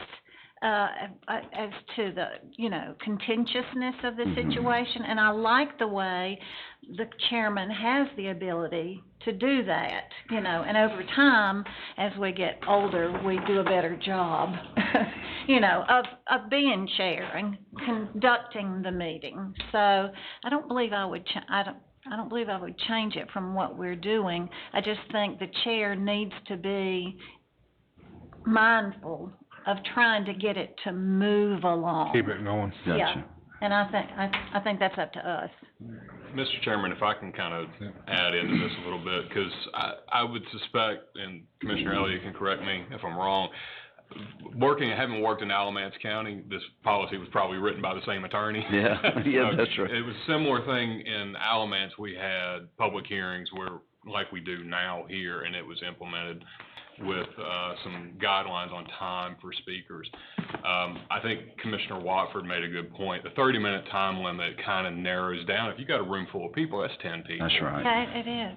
But not having a time limit on an individual speaker allows an individual speaker to monopolize potentially the room. I've never seen it happen here since I've been in Davidson County, but I have seen it in other places. City of Greensboro, that's happened before, happened in Alamance before. It's possible, so just kind of putting that out there as well. But if that's the case, Jason, is it not forgive me, is it not the chairman's purview to say, to stop it? Mr. Shores, Yes. you've talked for 30 minutes. We've done that. We've done that. I believe we've heard what you've got to say. Not legally. The point Yeah, I does think it you become a can. Not without a disruption of the policy. meeting, Huh? and Not without a policy. that's a different issue. If you said it's the state constitution. You said it was in our the Constitution that Well, the it has chairman to can be do what he listed, wants. it has to be listed before. Can I, You can gotta I, read the whole thing. can I just Well, we've done it anyway. Go interject ahead. quickly on this? We do currently have a rule in our, in our rules of procedure for this board. We do. And it's Rule 28, and it says that public hearings required by law, or deemed advisable by the board, at the time that you set the hearing, you can, what this calls for is that you can set forth, any rules regarding the length of time allotted, and designating representatives. That's right. And then it says at the appointed time, the chair, the chair will, will have the, you'll have the ability to enforce that. So what the rules call for now is essentially it's a case-by-case situation. So if you feel like, an upcoming hearing is going to require something, some kind of a time limit or, definitive closing time, per person or, for the entire hearing, you can set that at the time you set the public hearing. So I think what Mr. Elliott is proposing would be to, to make it, more of a uniform. So we across the we board. can set each time at at each individual meeting? Yes, yeah, so you can, but I do think that's something that should be set forth, so when, at the time that you set the public hearing, you would wanna state in the hearing notice, what the rules are gonna be. And here's something I'm gonna say a little bit, I don't think 30 minutes is long enough, I don't either. but I think maybe we should do an hour. I Yeah. agree with an hour. Yeah. You know what I mean? Yeah. Because Handle that. Yeah. It's just Because- like we had one public hearing go, sorry to interrupt you, No, but you- it went to 2:00 in the morning. Yeah. And, so, Because again, most of it we do here, it's the same thing, even though you tell them not to Yeah, speak that's about right. the same thing, it's the same thing. Well, it also puts the chairman in a bad position with the way the rules are now. If he marks a public hearing and says, now these individuals, I'm only gonna allow them to speak, but we don't have a policy that's broad, now it looks like he's pointing them out. So having a policy that at least is somewhat broad and in fact covers it does not make the chairman look like he's trying to point a specific group out. I attended a public hearing recently where, not too long ago, but. We know what it was, I think. Yeah. Happened in the city. The, board gave an hour and a half for those who wanted to speak in favor and an hour and a half for those who wanted to speak in opposition to it. And they ended up calling the meeting, and it's been postponed to later on because it got so far out of hand and so long that, but they laid it out, but they didn't adhere to it because the first speaker was, spoke 3 hours. Well, see, I think the 3-minute limit is a definite, you gotta have that, so nobody can dictate. I disagree. On our public comment, we limit them to 3 minutes. You're and right. they go over. On the public hearing, we don't, they get to speak as Public long. hearing, they ought to be able, to express their opinion. But I don't think, Fred, they should be able to talk 3 hours. Amen. I think that what we're talking about here is something that doesn't particularly apply to this board, because I hadn't heard anybody come here and want to speak an hour, or even 3 hours, or 30 minutes. Next time I go to this public hearing, we'll take you with me. But they could. Most of the time, it's done, and it's over. But I'm just saying, I don't know, like an hour, again, most of the time, and I'm forgiving everybody their right to Amen, speak, me everybody too. knows that. But, in an hour, you should have enough time, to know all the issues at hand. How about this, Mr. Chairman, because I've had this done before. How about the hour for the total public hearing? Right.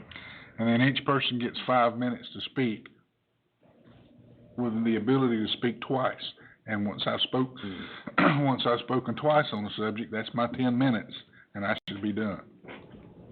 I think it's pretty complicated to keep Yeah. up with, a little bit. I mean, I don't have any problem with the limit. That would cut the animal folks down to an hour, and I don't have any problem with that.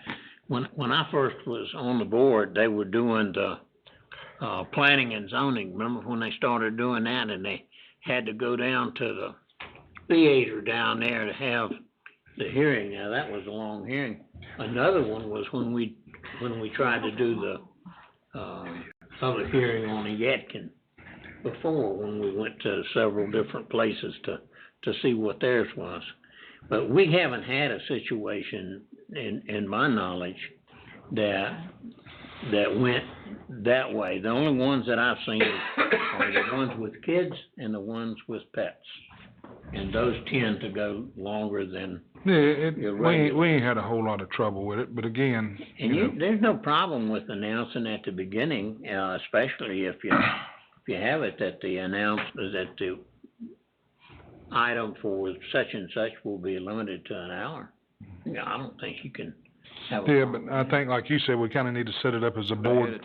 Yeah, I think, perimeter. and I think it's, I don't wanna speak for Casey, but I think, what we're looking to, the board, at this meeting is to sort of determine, is this something that you all are interested in pursuing further? And if that's the case, sort of let us know what the general, premises are that you would want us to cover.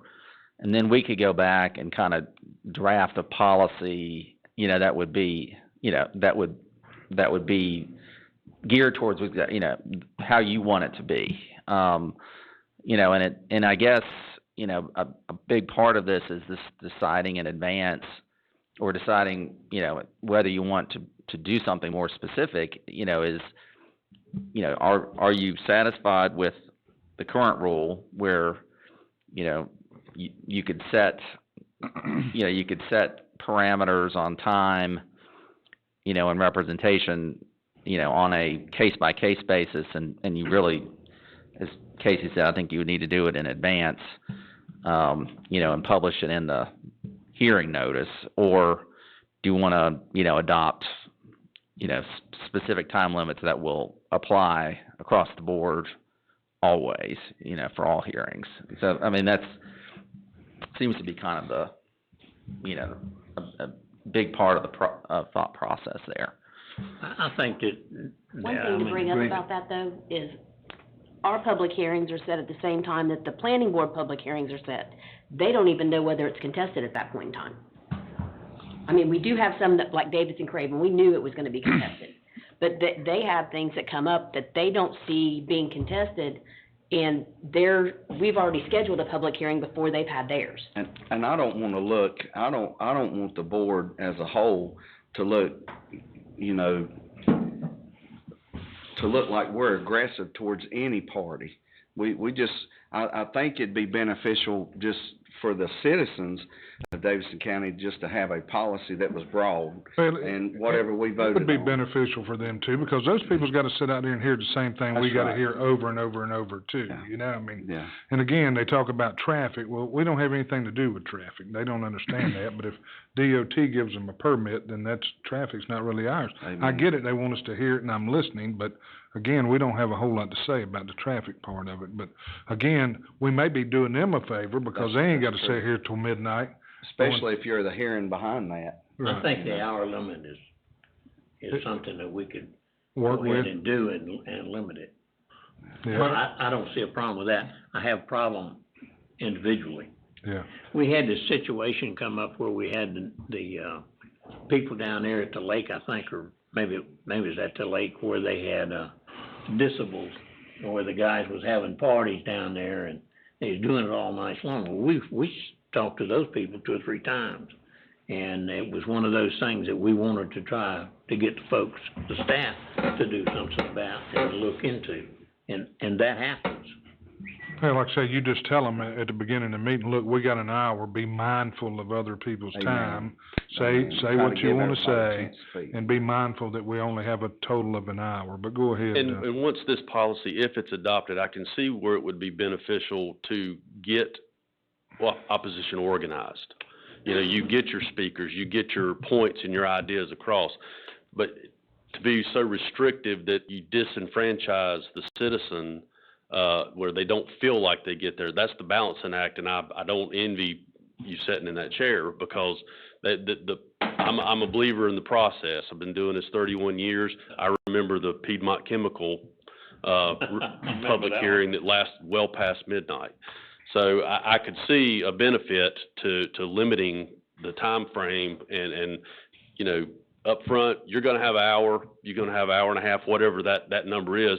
That helps the opposition and the applicant get organized and get the points across, where you're not just piecemeal hearing the same things again. So what is a good time? Yeah, Hour and a half, what's a good time? It's subjective based on the content of the But I'm public just saying, hearing. Yeah. what would your thoughts be? An hour would be probably? I think an hour would probably be adequate. You can shoot for that, but if you have something like a Piedmont Chemical or something where you're taking in a lot of technical information, a larger project, you could maybe make an exception to the rule and say hour and a half for the entire public hearing. Yeah, and the chairman would have that right to add another I 30 think so, minutes at the yeah. time. or Yeah. We would write that into the policy. Yeah, That would be. Don't need to write it in, you can just do it. Do that. Yeah.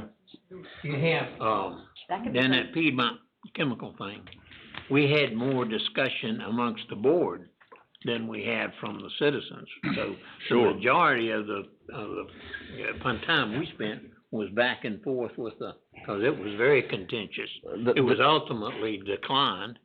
The reason why I continue to say right into a policy is because these are quasi-judicial, these are public hearings, this is a legislative deal, and to hold up in court what I've been advised of by councils and even our councils, that if we have a firm policy that we stand before of, if it's not been done before we give notice of the public hearing, not the public hearing, it has to be given the rules and procedures at the notice of the public hearing. So at that point in time, before meetings might be happening or whatever, the chairman has to then name these things. If we have a policy, it's done. We don't have to think about it. And I know this board hears, you know, legislative public hearings and quasi-judicial hearings. I think you'd have to be a lot more relaxed in the You better believe it. quasi-judicial Amen. setting, because if an applicant doesn't feel like they have adequate time, and Adam can maybe speak to this, to get their points in, because if it moves up beyond this decision, the judge bases the whole decision on the record. And that's- And that, you know, so for a quasi-judicial hearing, you'd have to be a little bit more relaxed. You'd have to But give for them a about as much time as they. pretty want. much as much time as they needed, yeah, or if they felt like they needed. And I don't think that the board needs permission to extend time on anything. No, I don't think they do either. You have 'cause an hour limit. if the applicant understands, And you don't think that everybody's heard, you can extend it. well, if the applicant understands you've got X amount of time, authority then alone? it's a gift to really get more time. I think you do. So I think that, Yep. All right, if everybody's good with it, I mean, why don't we start off with an hour, and let's just, again, if it don't work, we can see, I mean. So will that be an hour That's for something and an that they hour could just against? add or- in our Just public an hearing hour notice? total. Yeah, Again, yeah, I mean, if, That was something that they could just include in their public hearing notice, that the public hearings would be limited to an hour. Right, right. Yeah. and maybe amend the rules of procedure. well, right, so, I mean, I guess the question is do you want it to be, I mean, it would appear in your notices, but I guess the question is, you know, do you think it would be satisfactory to just start putting that in the public notices as a matter of course, and, you know, and if we wouldn't, that wouldn't even require a change in policy, you see what That I'm would saying? meet your authority as the chairman. I mean, all I'm saying, you know, so, Yeah. just so that, so that each time, it would just be in the template that says, you know, we're calling a hearing and, you know, so every time we send out one of those, it would just have an hour, but it would not, Yeah, and the board knows, and the clerk keeps up with the hour, and that's the way. and it wouldn't, I mean, but it wouldn't be a change to your Right. rules, or do you wanna actually change your rules to add the hour? I'm good for not changing the rules. Keep the rules the same, but at least Mhm. mention and cover the requirement in the statute for the chairman's authority, and I think we'd be good Yeah, there. I agree with that. I think put the hour in there, Mhm. but make sure you also put in that template Yes, that the chairman has the option by constitution amen. to To extend the time. extend the that's time perfect. or whatever, Well, as the- necessary. I don't know that I'd put that in a you public can hearing. state that, but it's not necessary. I wouldn't put that in a public hearing, I'd just say we're gonna limit it to an hour of saying, on all non-quasi judicial, that's the way I would All state it. non. Be prepared to defend And, it. and this board's seen enough public hearings to know which ones may push that hour limit. So a lot of them are, 5, 10, 15 minutes and we're done, so. Thank goodness on the days we got 5 hearings. Yeah, oh, yeah. But like saying, the chairman remind them up front, look, this is an hour public That's hearing, right. so. Oh, yeah. You know, try to keep the I'm good with that. repetitive stuff. I'm good with that. Okay, cause if not, yeah, I mean, sometimes, you knew, we sat here for 2.5 hours listening to the same thing, Yep. you know, I mean, and Yep. you can tell them 100 times not to repeat the same stuff, but they gonna do it, so, thank you, all right, we got that one. So we got some of it out. Yes, Some of sir. that. Yes, sir. An hour. Yep, 1 hour, all right. Discussion of Burlington Home, Consortium Board of Directors, I'm sorry, solar panel itself, I'm ahead of myself. I keep looking at that clock and going, it's lunchtime, but it's only 11 o'clock. 11 o'clock, I forgot. Okay. Oh, my goodness. I have not changed the clock. I've been thinking it's So 12. I'm like, the whole time. man, I ain't gotta looked go, at I none of gotta my- None of go, my and then- digital stuff. I was about to starve and laugh to death. I was wondering why I wasn't hungry yet, but, That's cruel. I know, all right, solar lease. We could do it on Thursday morning, we Yeah. gotta be here at 12 o'clock. Oh, Lord. To set your own rules on that. 7J. Okay, so, we talked about this briefly, I'm just gonna wait for these guys for a second here. Not sure. So we talked about this briefly at our last meeting, this solar lease option. So, and we ended up continuing it because I think there were only 3 members of the board who were here when we talked about it. So I'm gonna just quickly talk through it again. So you all probably recall when we bought this, the property from the Franks at 350 acres for the park, that, Debbie, can you possibly bring up that agreement and scroll to the very end where there's that picture of the property? Okay. Yeah, so, you guys, I mean, so when we bought the property, it's subject to this, option agreement with the solar company to lease this property for a solar farm. And so, when we took the property, we bought the property, it's subject to that option agreement. And, as part of the sale process, we agreed with the solar developer that we would, basically negotiate a lease agreement. Negotiate in good faith, a lease agreement, that would be the long-term lease. So currently, under the lease option agreement, they have until next, July to tell us, whether they want to, exercise that option and actually build that solar farm. So what they wanted to do is get more specific information, draft a lease that would lay out all of the details, in terms of what their rights are, what our rights are, and, what they can build, and so forth. And so, I went through and negotiated this full lease agreement with them. And so, basically what which has been presented to you is this negotiated lease.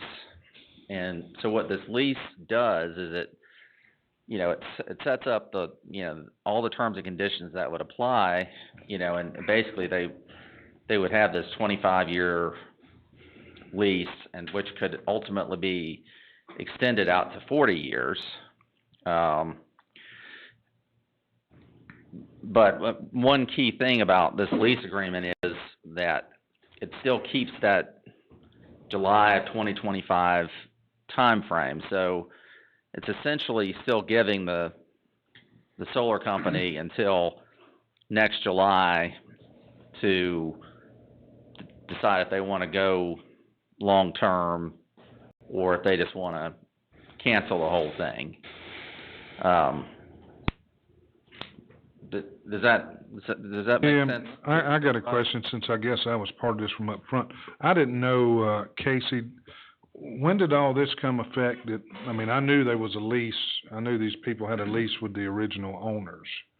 So did that lease just not carry over to us, that we had to honor that agreement, that lease option agreement? Until the terms of when it stops, and there's... Yeah, so that's what he's talking about. Yeah, so I get that part, but again, when... The renewal part. Let me see how to phrase this. Why did they hold that hostage over our head when we bought this property that said y'all gonna have to meet these requirements, these renewal of the lease or negotiate a lease agreement, because the Franks hadn't done that? Again, they just had a basic lease that said we might take y'all's property, or we just inherited the lease and told them when that time comes, when it's up, we'll have a conversation with you. Because I think that original lease made reference to the fact that we would in good faith have that conversation. So basically what, the Franks had agreed about, I don't know, a year and a half before we bought the property, 2 years, whatever. They had signed this lease option agreement with this solar company, and that lease option agreement goes with the property, runs with the land. So when we bought it, we had to assume that obligation when we bought the property. Just probably a simple lease option agreement. It is. It's a lease option, and it has, like a 2 or 3 page term sheet attached to the lease option rather than a full lease. And so what the solar company, asked us to do as part of when we assumed the lease, when we assumed the lease option agreement, what they asked us to do is to negotiate a full lease with them, just so that... They asked us to do that, but we have no legal obligation to do that at this point. We declined as part of the purchase. Now, I think that lease, doesn't it say that we would in good faith have that conversation? Well, it says, yeah, so when we assumed the lease, we had to get part of the deal that the Franks had was that the solar company had to consent to To the purchase. sale. Right. Okay. So we had, so they had essentially leverage over us to an extent, right? And so what we said was, okay, well, we're not gonna guarantee anything, but, we will agree with you that we will negotiate a lease in good faith. And that's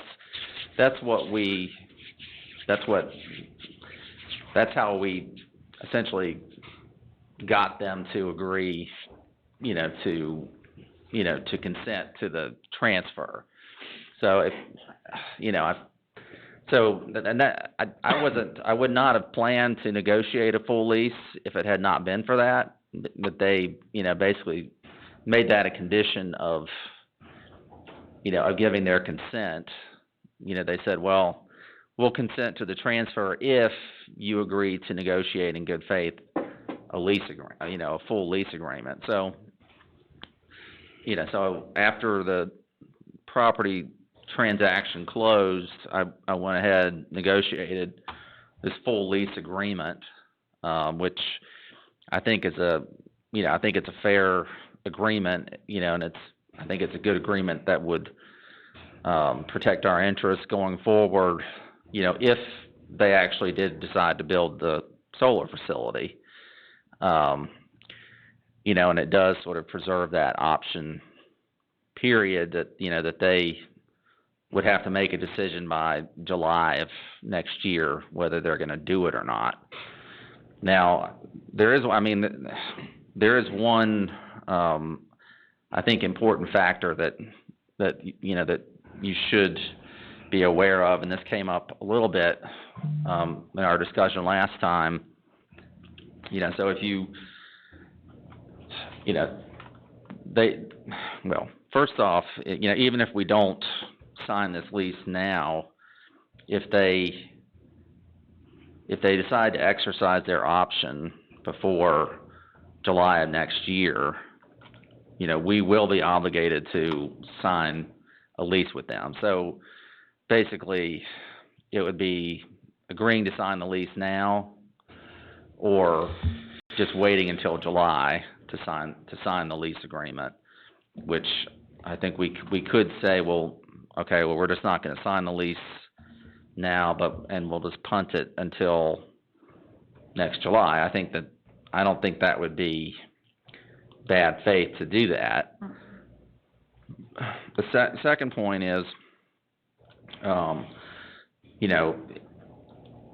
whether we sign a lease today or sign a lease next July, the solar company is still gonna have to go through, the zoning process, in order to build this solar facility.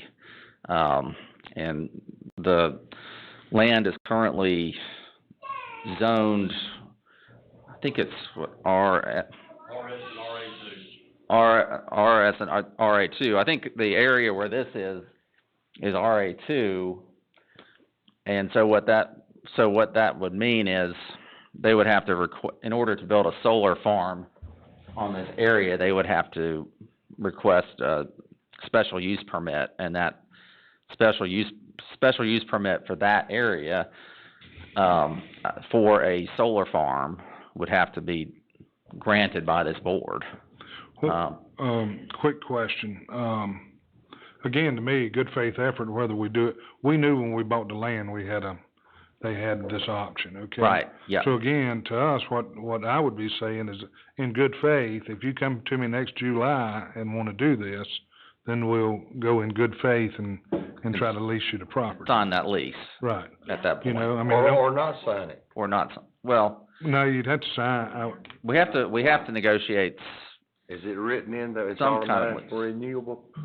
Well, we just have, if they exercise the lease option, then we are contractually obligated to sign a lease with them. For whatever, what was that, how much money?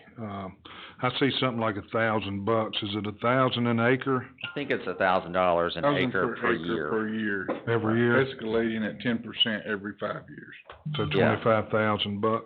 So it's $25,000 a year. So, you know, the other option, you know, you can always, so you're contractually obligated to do it, but on the other hand, you know, I guess you could always breach the contract and say, we're just gonna breach the contract and you can sue us for damages, you know, or, you know, sue us to try to force us to, you know, comply with the terms. Will this lease put us in any worse position than we in now? I don't think it puts us in any worse position because we're still, you know, whether we sign this lease today or they exercise the lease, you know, we're gonna have to negotiate a lease agreement unless we decide, as I said, to just breach the agreement and say we're not gonna honor the agreement. And I'm not sitting here telling you we should be breaching our contracts, no. but I'm saying, that is a consideration in any contract. And nobody's saying we want. Contract is always an option. Nobody's saying we won't do that. But what I'm saying is, if it don't put us in any worse position, or if it don't put us in any worse position to sign or go into this lease agreement in July, let's just wait till July when the guys can tell us whether they want the land or not, you know? And I get what you got. You've been talking to these people and y'all have come, and so we got a lease, okay? Mm-hmm. But let's wait till July when you guys know whether y'all want to lease the land or not. And if you do, then we'll work in good faith effort to lease you the land. I mean, we ain't talking but a few months down the road now, you know? I mean, I think Christmas is almost here, so. Yeah, I mean, I think what their thought process is, and I'm not negotiating for them, but I think what their thought process is that they want to have a signed lease so that when they go to whatever bank or finance company to grants, get, you know, or do grant applications or whatever, whoever they're planning to do their deals with, I think they want to have, you know, a signed lease, you know, that they can take and, you know, and present to, you know, the bank or the finance company or the power company that they're planning to sell their power to and say, hey, this is the lease that will apply, you know, if we build this power, facility. So, I mean, one middle ground option here would be that instead of signing the lease today, we could say that we will amend the option agreement to add the negotiated lease as the attachment, so that whenever they exercise the lease in July, we will agree that this is the contract we'll sign. Does that make sense? So right now. So in good faith, we can ask way more than what they're willing to pay in good faith to say this is our agreement. If they deny what our terms of the agreement is, then we have disagreed altogether, but we've made a good faith to say, okay, if you want to do this, then this is what we'll accept as a payment. Can we do that? Well, so right now what the lease option says is that, you know, there's like a 3-page exhibit to this lease option, and that 3-page exhibit tells us what the basic terms have to be, including the price. So what I'm suggesting is that instead of the 3-page term sheet, we just delete the 3-page term sheet and put the lease in substitute the draft lease agreement in as the exhibit to the contract. And then you say, well, we're not signing the lease now, but if you do decide to exercise the option before July, this is the agreement that we will sign. So you're basically giving them the certainty knowing what they're getting, you know, so that they can have that certainty, but we're not actually, you know, going so far as to sign the lease. I mean, I think that would be kind of a middle ground, and that's what initially, that's what I thought I was doing with them.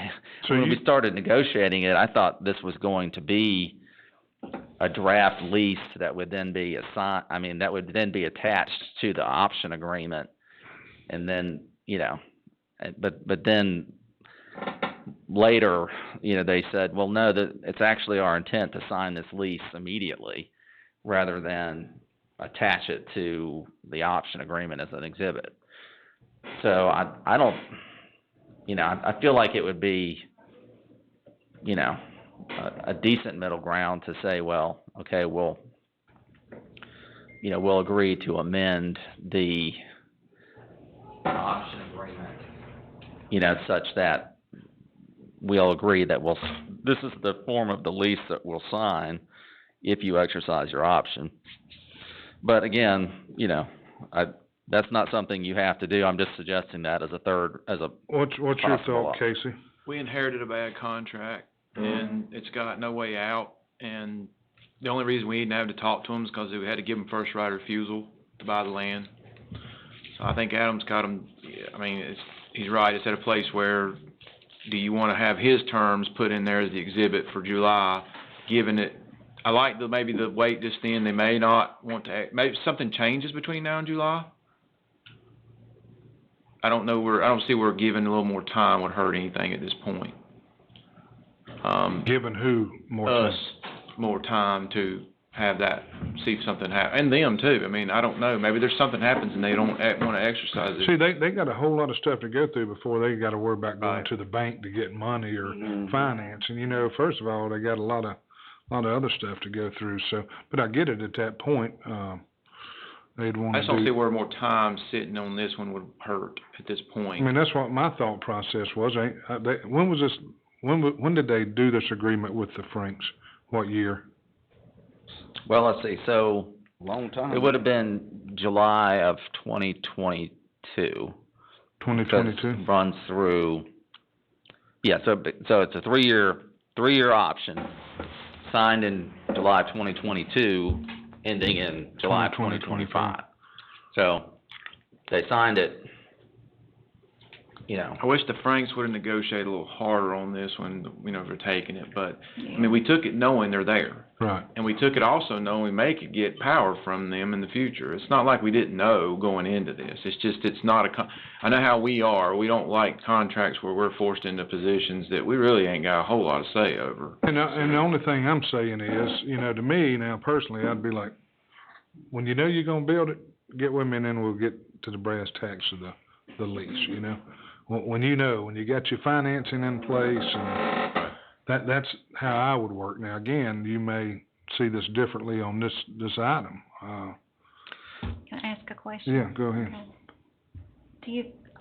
This might be a silly question. No silly questions in this room. But do you think it's about, if we just give them what you're saying and not giving them all the details, do you think they're wanting to see what the details are, where we are, and how much money they're going to have to pay us? The money's already been negotiated. They already know that. Yeah, so that was already agreed on by the Franks. It's not anything really new, so that goes back to your point. Why worry about it till next year? Yeah, so the basic business, all the basic business terms are decided. I mean, okay. We went through, I mean, it's decided in that term sheet. What we did was go through and make, you know, all the little day-to-day things that you need to have in a lease, like how close can you build to the edge of the property? Exactly. What, you know, how, you know, what about, you know, coming across our property to get into there, you know, all those little details about, you know, day to day, how's this lease going to work for 25 years? You know. So when they signed this with the Franks, they signed it, and the Franks lease ends at 25, right? Well, or they have an option to renew. They have an option to renew. Not to renew, I guess they have an option to actually lease the property, not renew the, To extend. I mean, so if they exercise, so if we do enter into a lease with them, they'll have, I think it's 25 years, 25 or 30, but it's longer than any of us are gonna be So I've got around here, but. this is my question. So the Franks have a way out of the lease. We get in it and we don't have a way out. now, we got a way out in 2025. If they don't Okay. exercise their option, this is an option Okay. on the property. So the This Franks is an never, option. the Franks never had a way out. So when, Oh, they didn't. so from the time that they signed that option agreement, they were legally bound to sign a solar lease agreement with this company. Till 2025. Till 2025. So they had a way out in They've got a way 2025. out. Yeah, in a just year. wait them out. That's the only way out. So we don't have a way out either, neither did they. And that's what Right. I'm saying. If we waited till 2025 and Frank's had that and they said no, and then we did that, what would happen?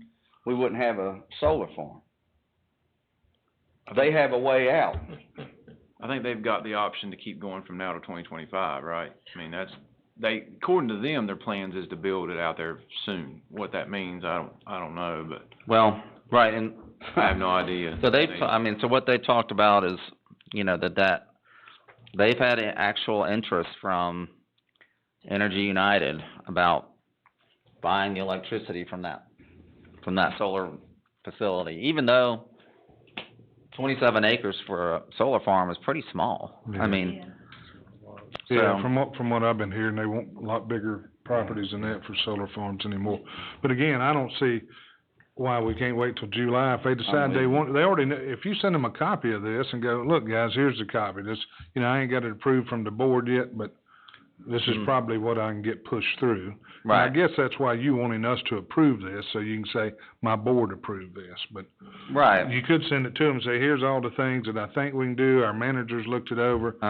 The board don't wanna deal with it till it's time to come. Yeah, I don't even know that we got a vote on it this morning, or you guys let's just do the common consent of just let them have it, and we'll talk to them later on this summer. And we've negotiated. I mean, this is fully negotiated. I mean, y'all seen it, they've seen it, they So know they've what's seen in it. it, right? We've been back and forth and back and forth and back and forth, and this is what I would consider to be a final, ready to sign lease. Right. So you can send that to them, say, here's what the lease would look like more than likely. I mean, I think we can get this in front of the board when the time comes, but they don't wanna. They don't wanna do it now. They don't wanna do anything till the time comes to. Okay. I agree with that. Right. So, again, I guess. Yeah, I mean, is there room to have a conversation about if you want it now, give up on something? You got something? Okay.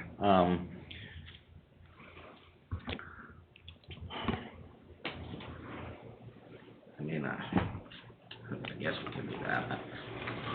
See what.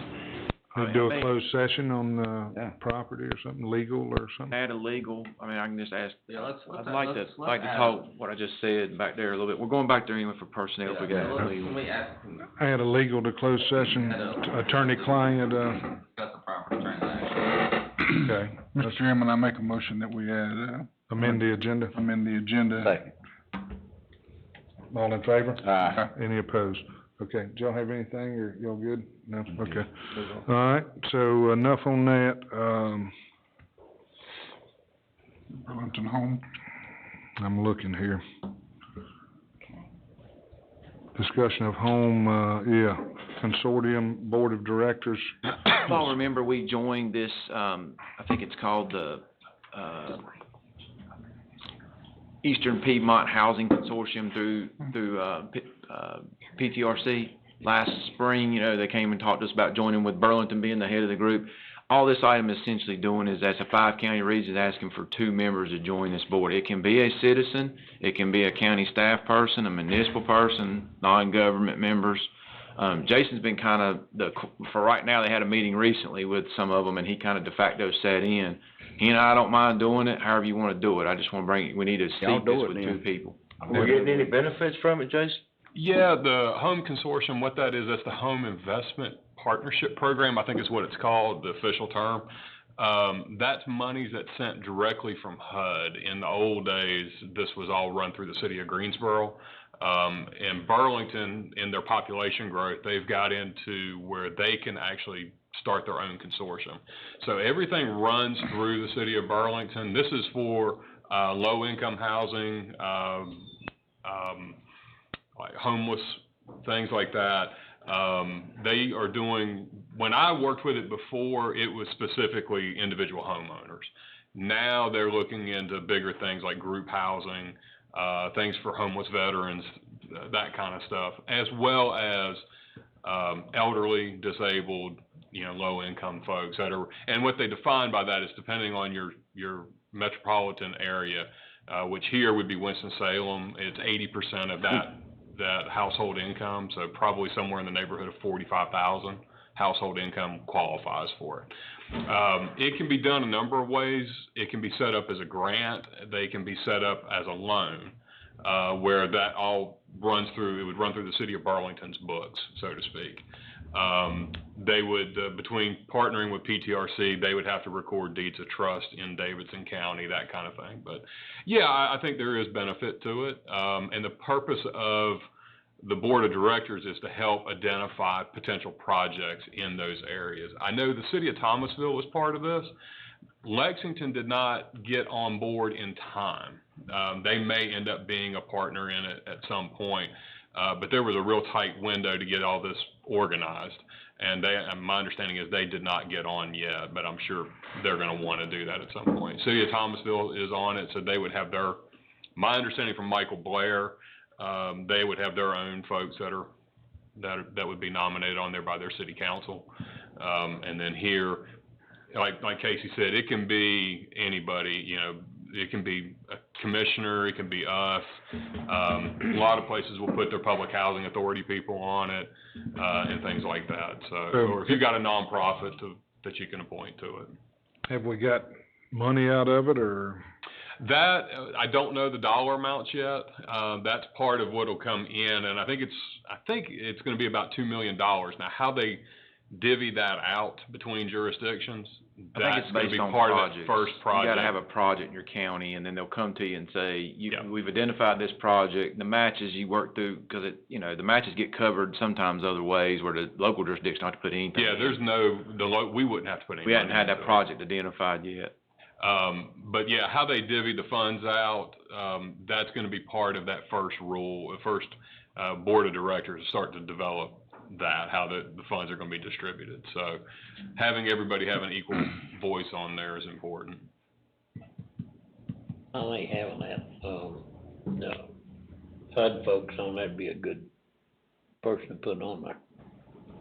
I don't know about the other, but it says in there that they're gonna, head this thing up, guide the consortium, so somebody needs to know what they're doing in there, I would think.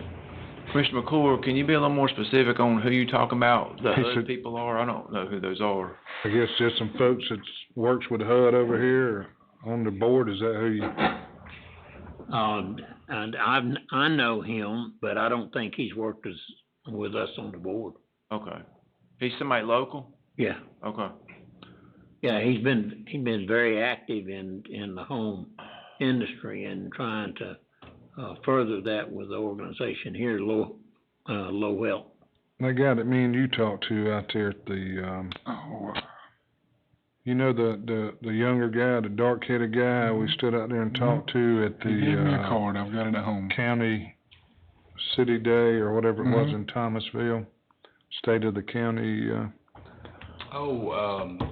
Gosh, what was his name? I remember who you're talking about because the three of us spoke. Yeah. We talked to him that day in the parking lot. He would be good. Yeah, because he was tied in with veterans groups too. That would be a perfect person to put on there. So why don't y'all, for now, do your thing and go, and then try to reach that person, whatever his name is. I may have his card still at home somewhere, Jason. Yeah, I may still have it too. At home, I'll look. That's one. Commissioner McClure, if you can let us, do you remember the gentleman's name? I'll get it. Okay, let us know. That First would be. name's Jeff, I just can't pull his name out. Okay, that'd be two right there. I'll get it. Okay. Well, we can handle it till we get these two guys, because they may say I can't do it. We need a motion or just consent? No, just comments. We'll call and find out. community development, this is stuff I'm very familiar with. So, I Okay. mean, I'm more than happy to And go and, you keep know, it in the road. and see what the That's right. deal is, and then if it looks like it's something that ain't gonna be, it's kinda, I hate to say it, like the MPOs that some of us are a member of. Davidson Waste County of hardly time. never gets nothing, it's just Nothing. Yeah, the way the old consortium was with Greensboro, the way they divvied the funds up, it caused a lot of heartburn with people. right, so if it begins to be something like that, we need to not waste our That's people's right. time and just roll on, you know? Just off the surface of how he explained they're gonna be doing this, it makes a lot more sense, so, than the way Greensboro did it. All right. So I'm hopeful. All right. Approval of amendment to purchase and sale agreement with Step. Lot 5, the PSA for Lot 5, the gentleman wants out there at the business park, we need to push that back. They're just now getting the PSA signed and brought to us, so you can see the new closing date would be, no later than the end of this month. Actually, and I can update Casey on that too, we're looking at a closing date of next week, Okay. most likely. The gentleman is trying to get here, into the country to be able to do that. I He's mean, as supposed to be far here. as I'm concerned, do you need a motion for that one? Yeah, I think just so that we can line that up. I'd make a motion that we, give them permission to do this purchase sale agreement till 12/31/2024. Second. Okay. That's to the end of the year, and that way. Give us to it the ain't- end of the year, yeah, that okay. way it ain't gotta come back. He's in the middle of the. All in favor? Aye. Any opposed? We can Yeah, get and that that way closed if- by then, can't we, Anthony? Yeah, nothing happens, hopefully y'all have it, all right, DSS social work, pay discussion. Yes, sir. One more quick Come on up, handout. Trish, this is Come front on row up, for you. Trish. Even though I think this is relatively clear once This, you see this it. is something I asked Casey to look into here, me and Karen did, just, you know, y'all know we've really struggling with employees with DSS and My stomach's gonna gurgle in a minute. uh-oh. Yeah. Well, It's 12:35, so, you sit under that fake clock back there.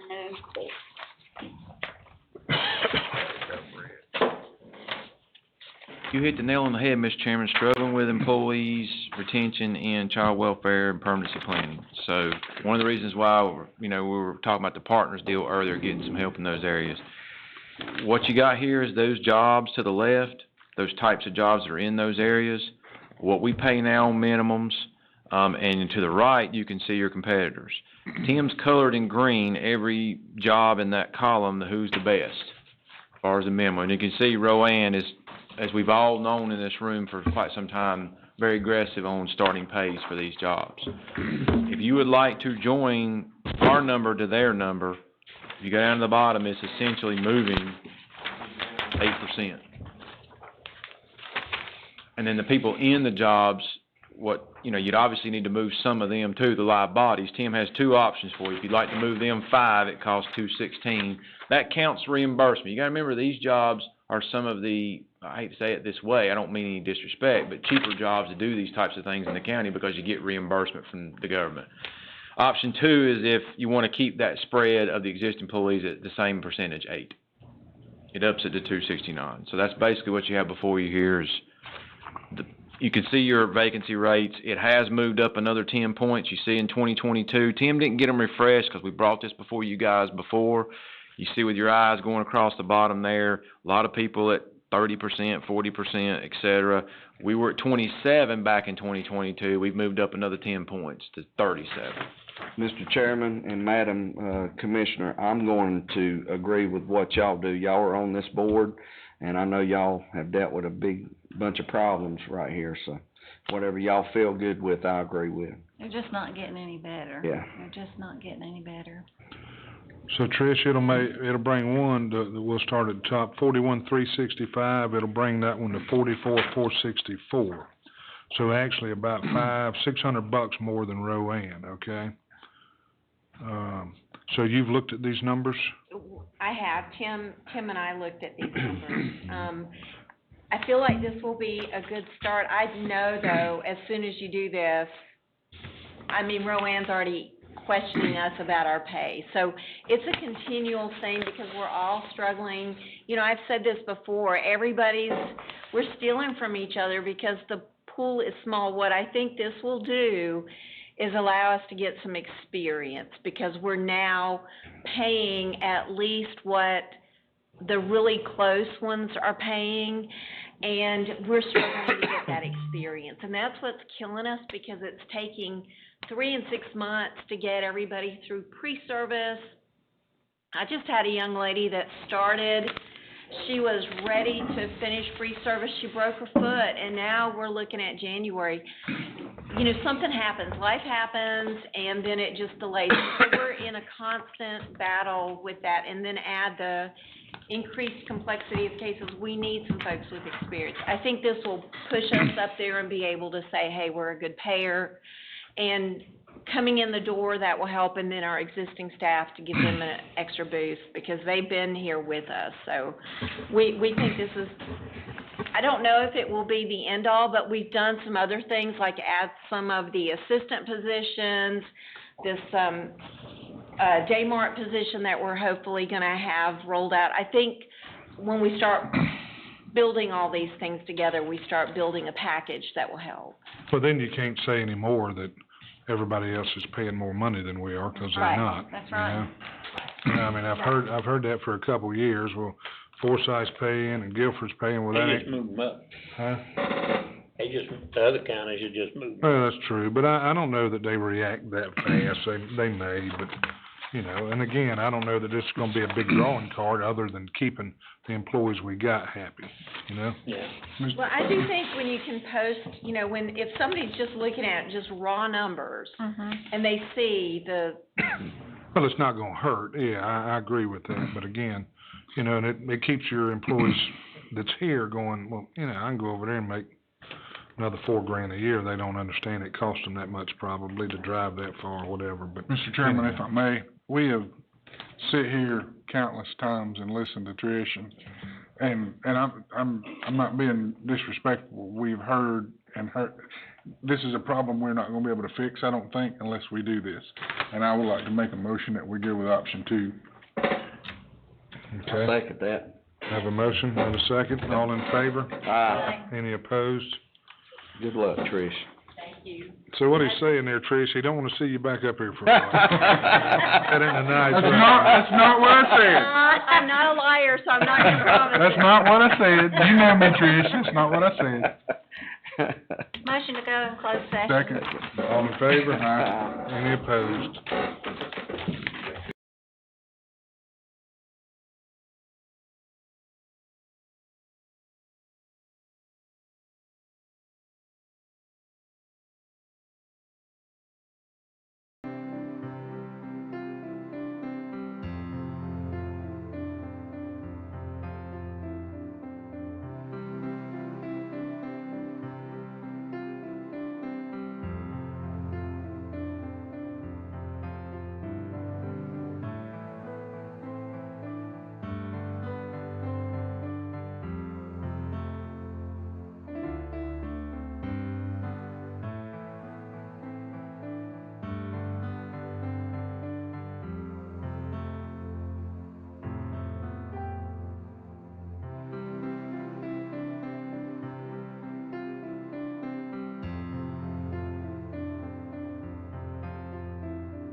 to return into from closed session. Motion, we have a second. Second. All in favor? Aye. Any opposed? Mr. Attorney, could you please give us a brief update? Yes, we had a, closed session and we discussed one personnel issue and one real estate issue, and staff were given instructions on both matters.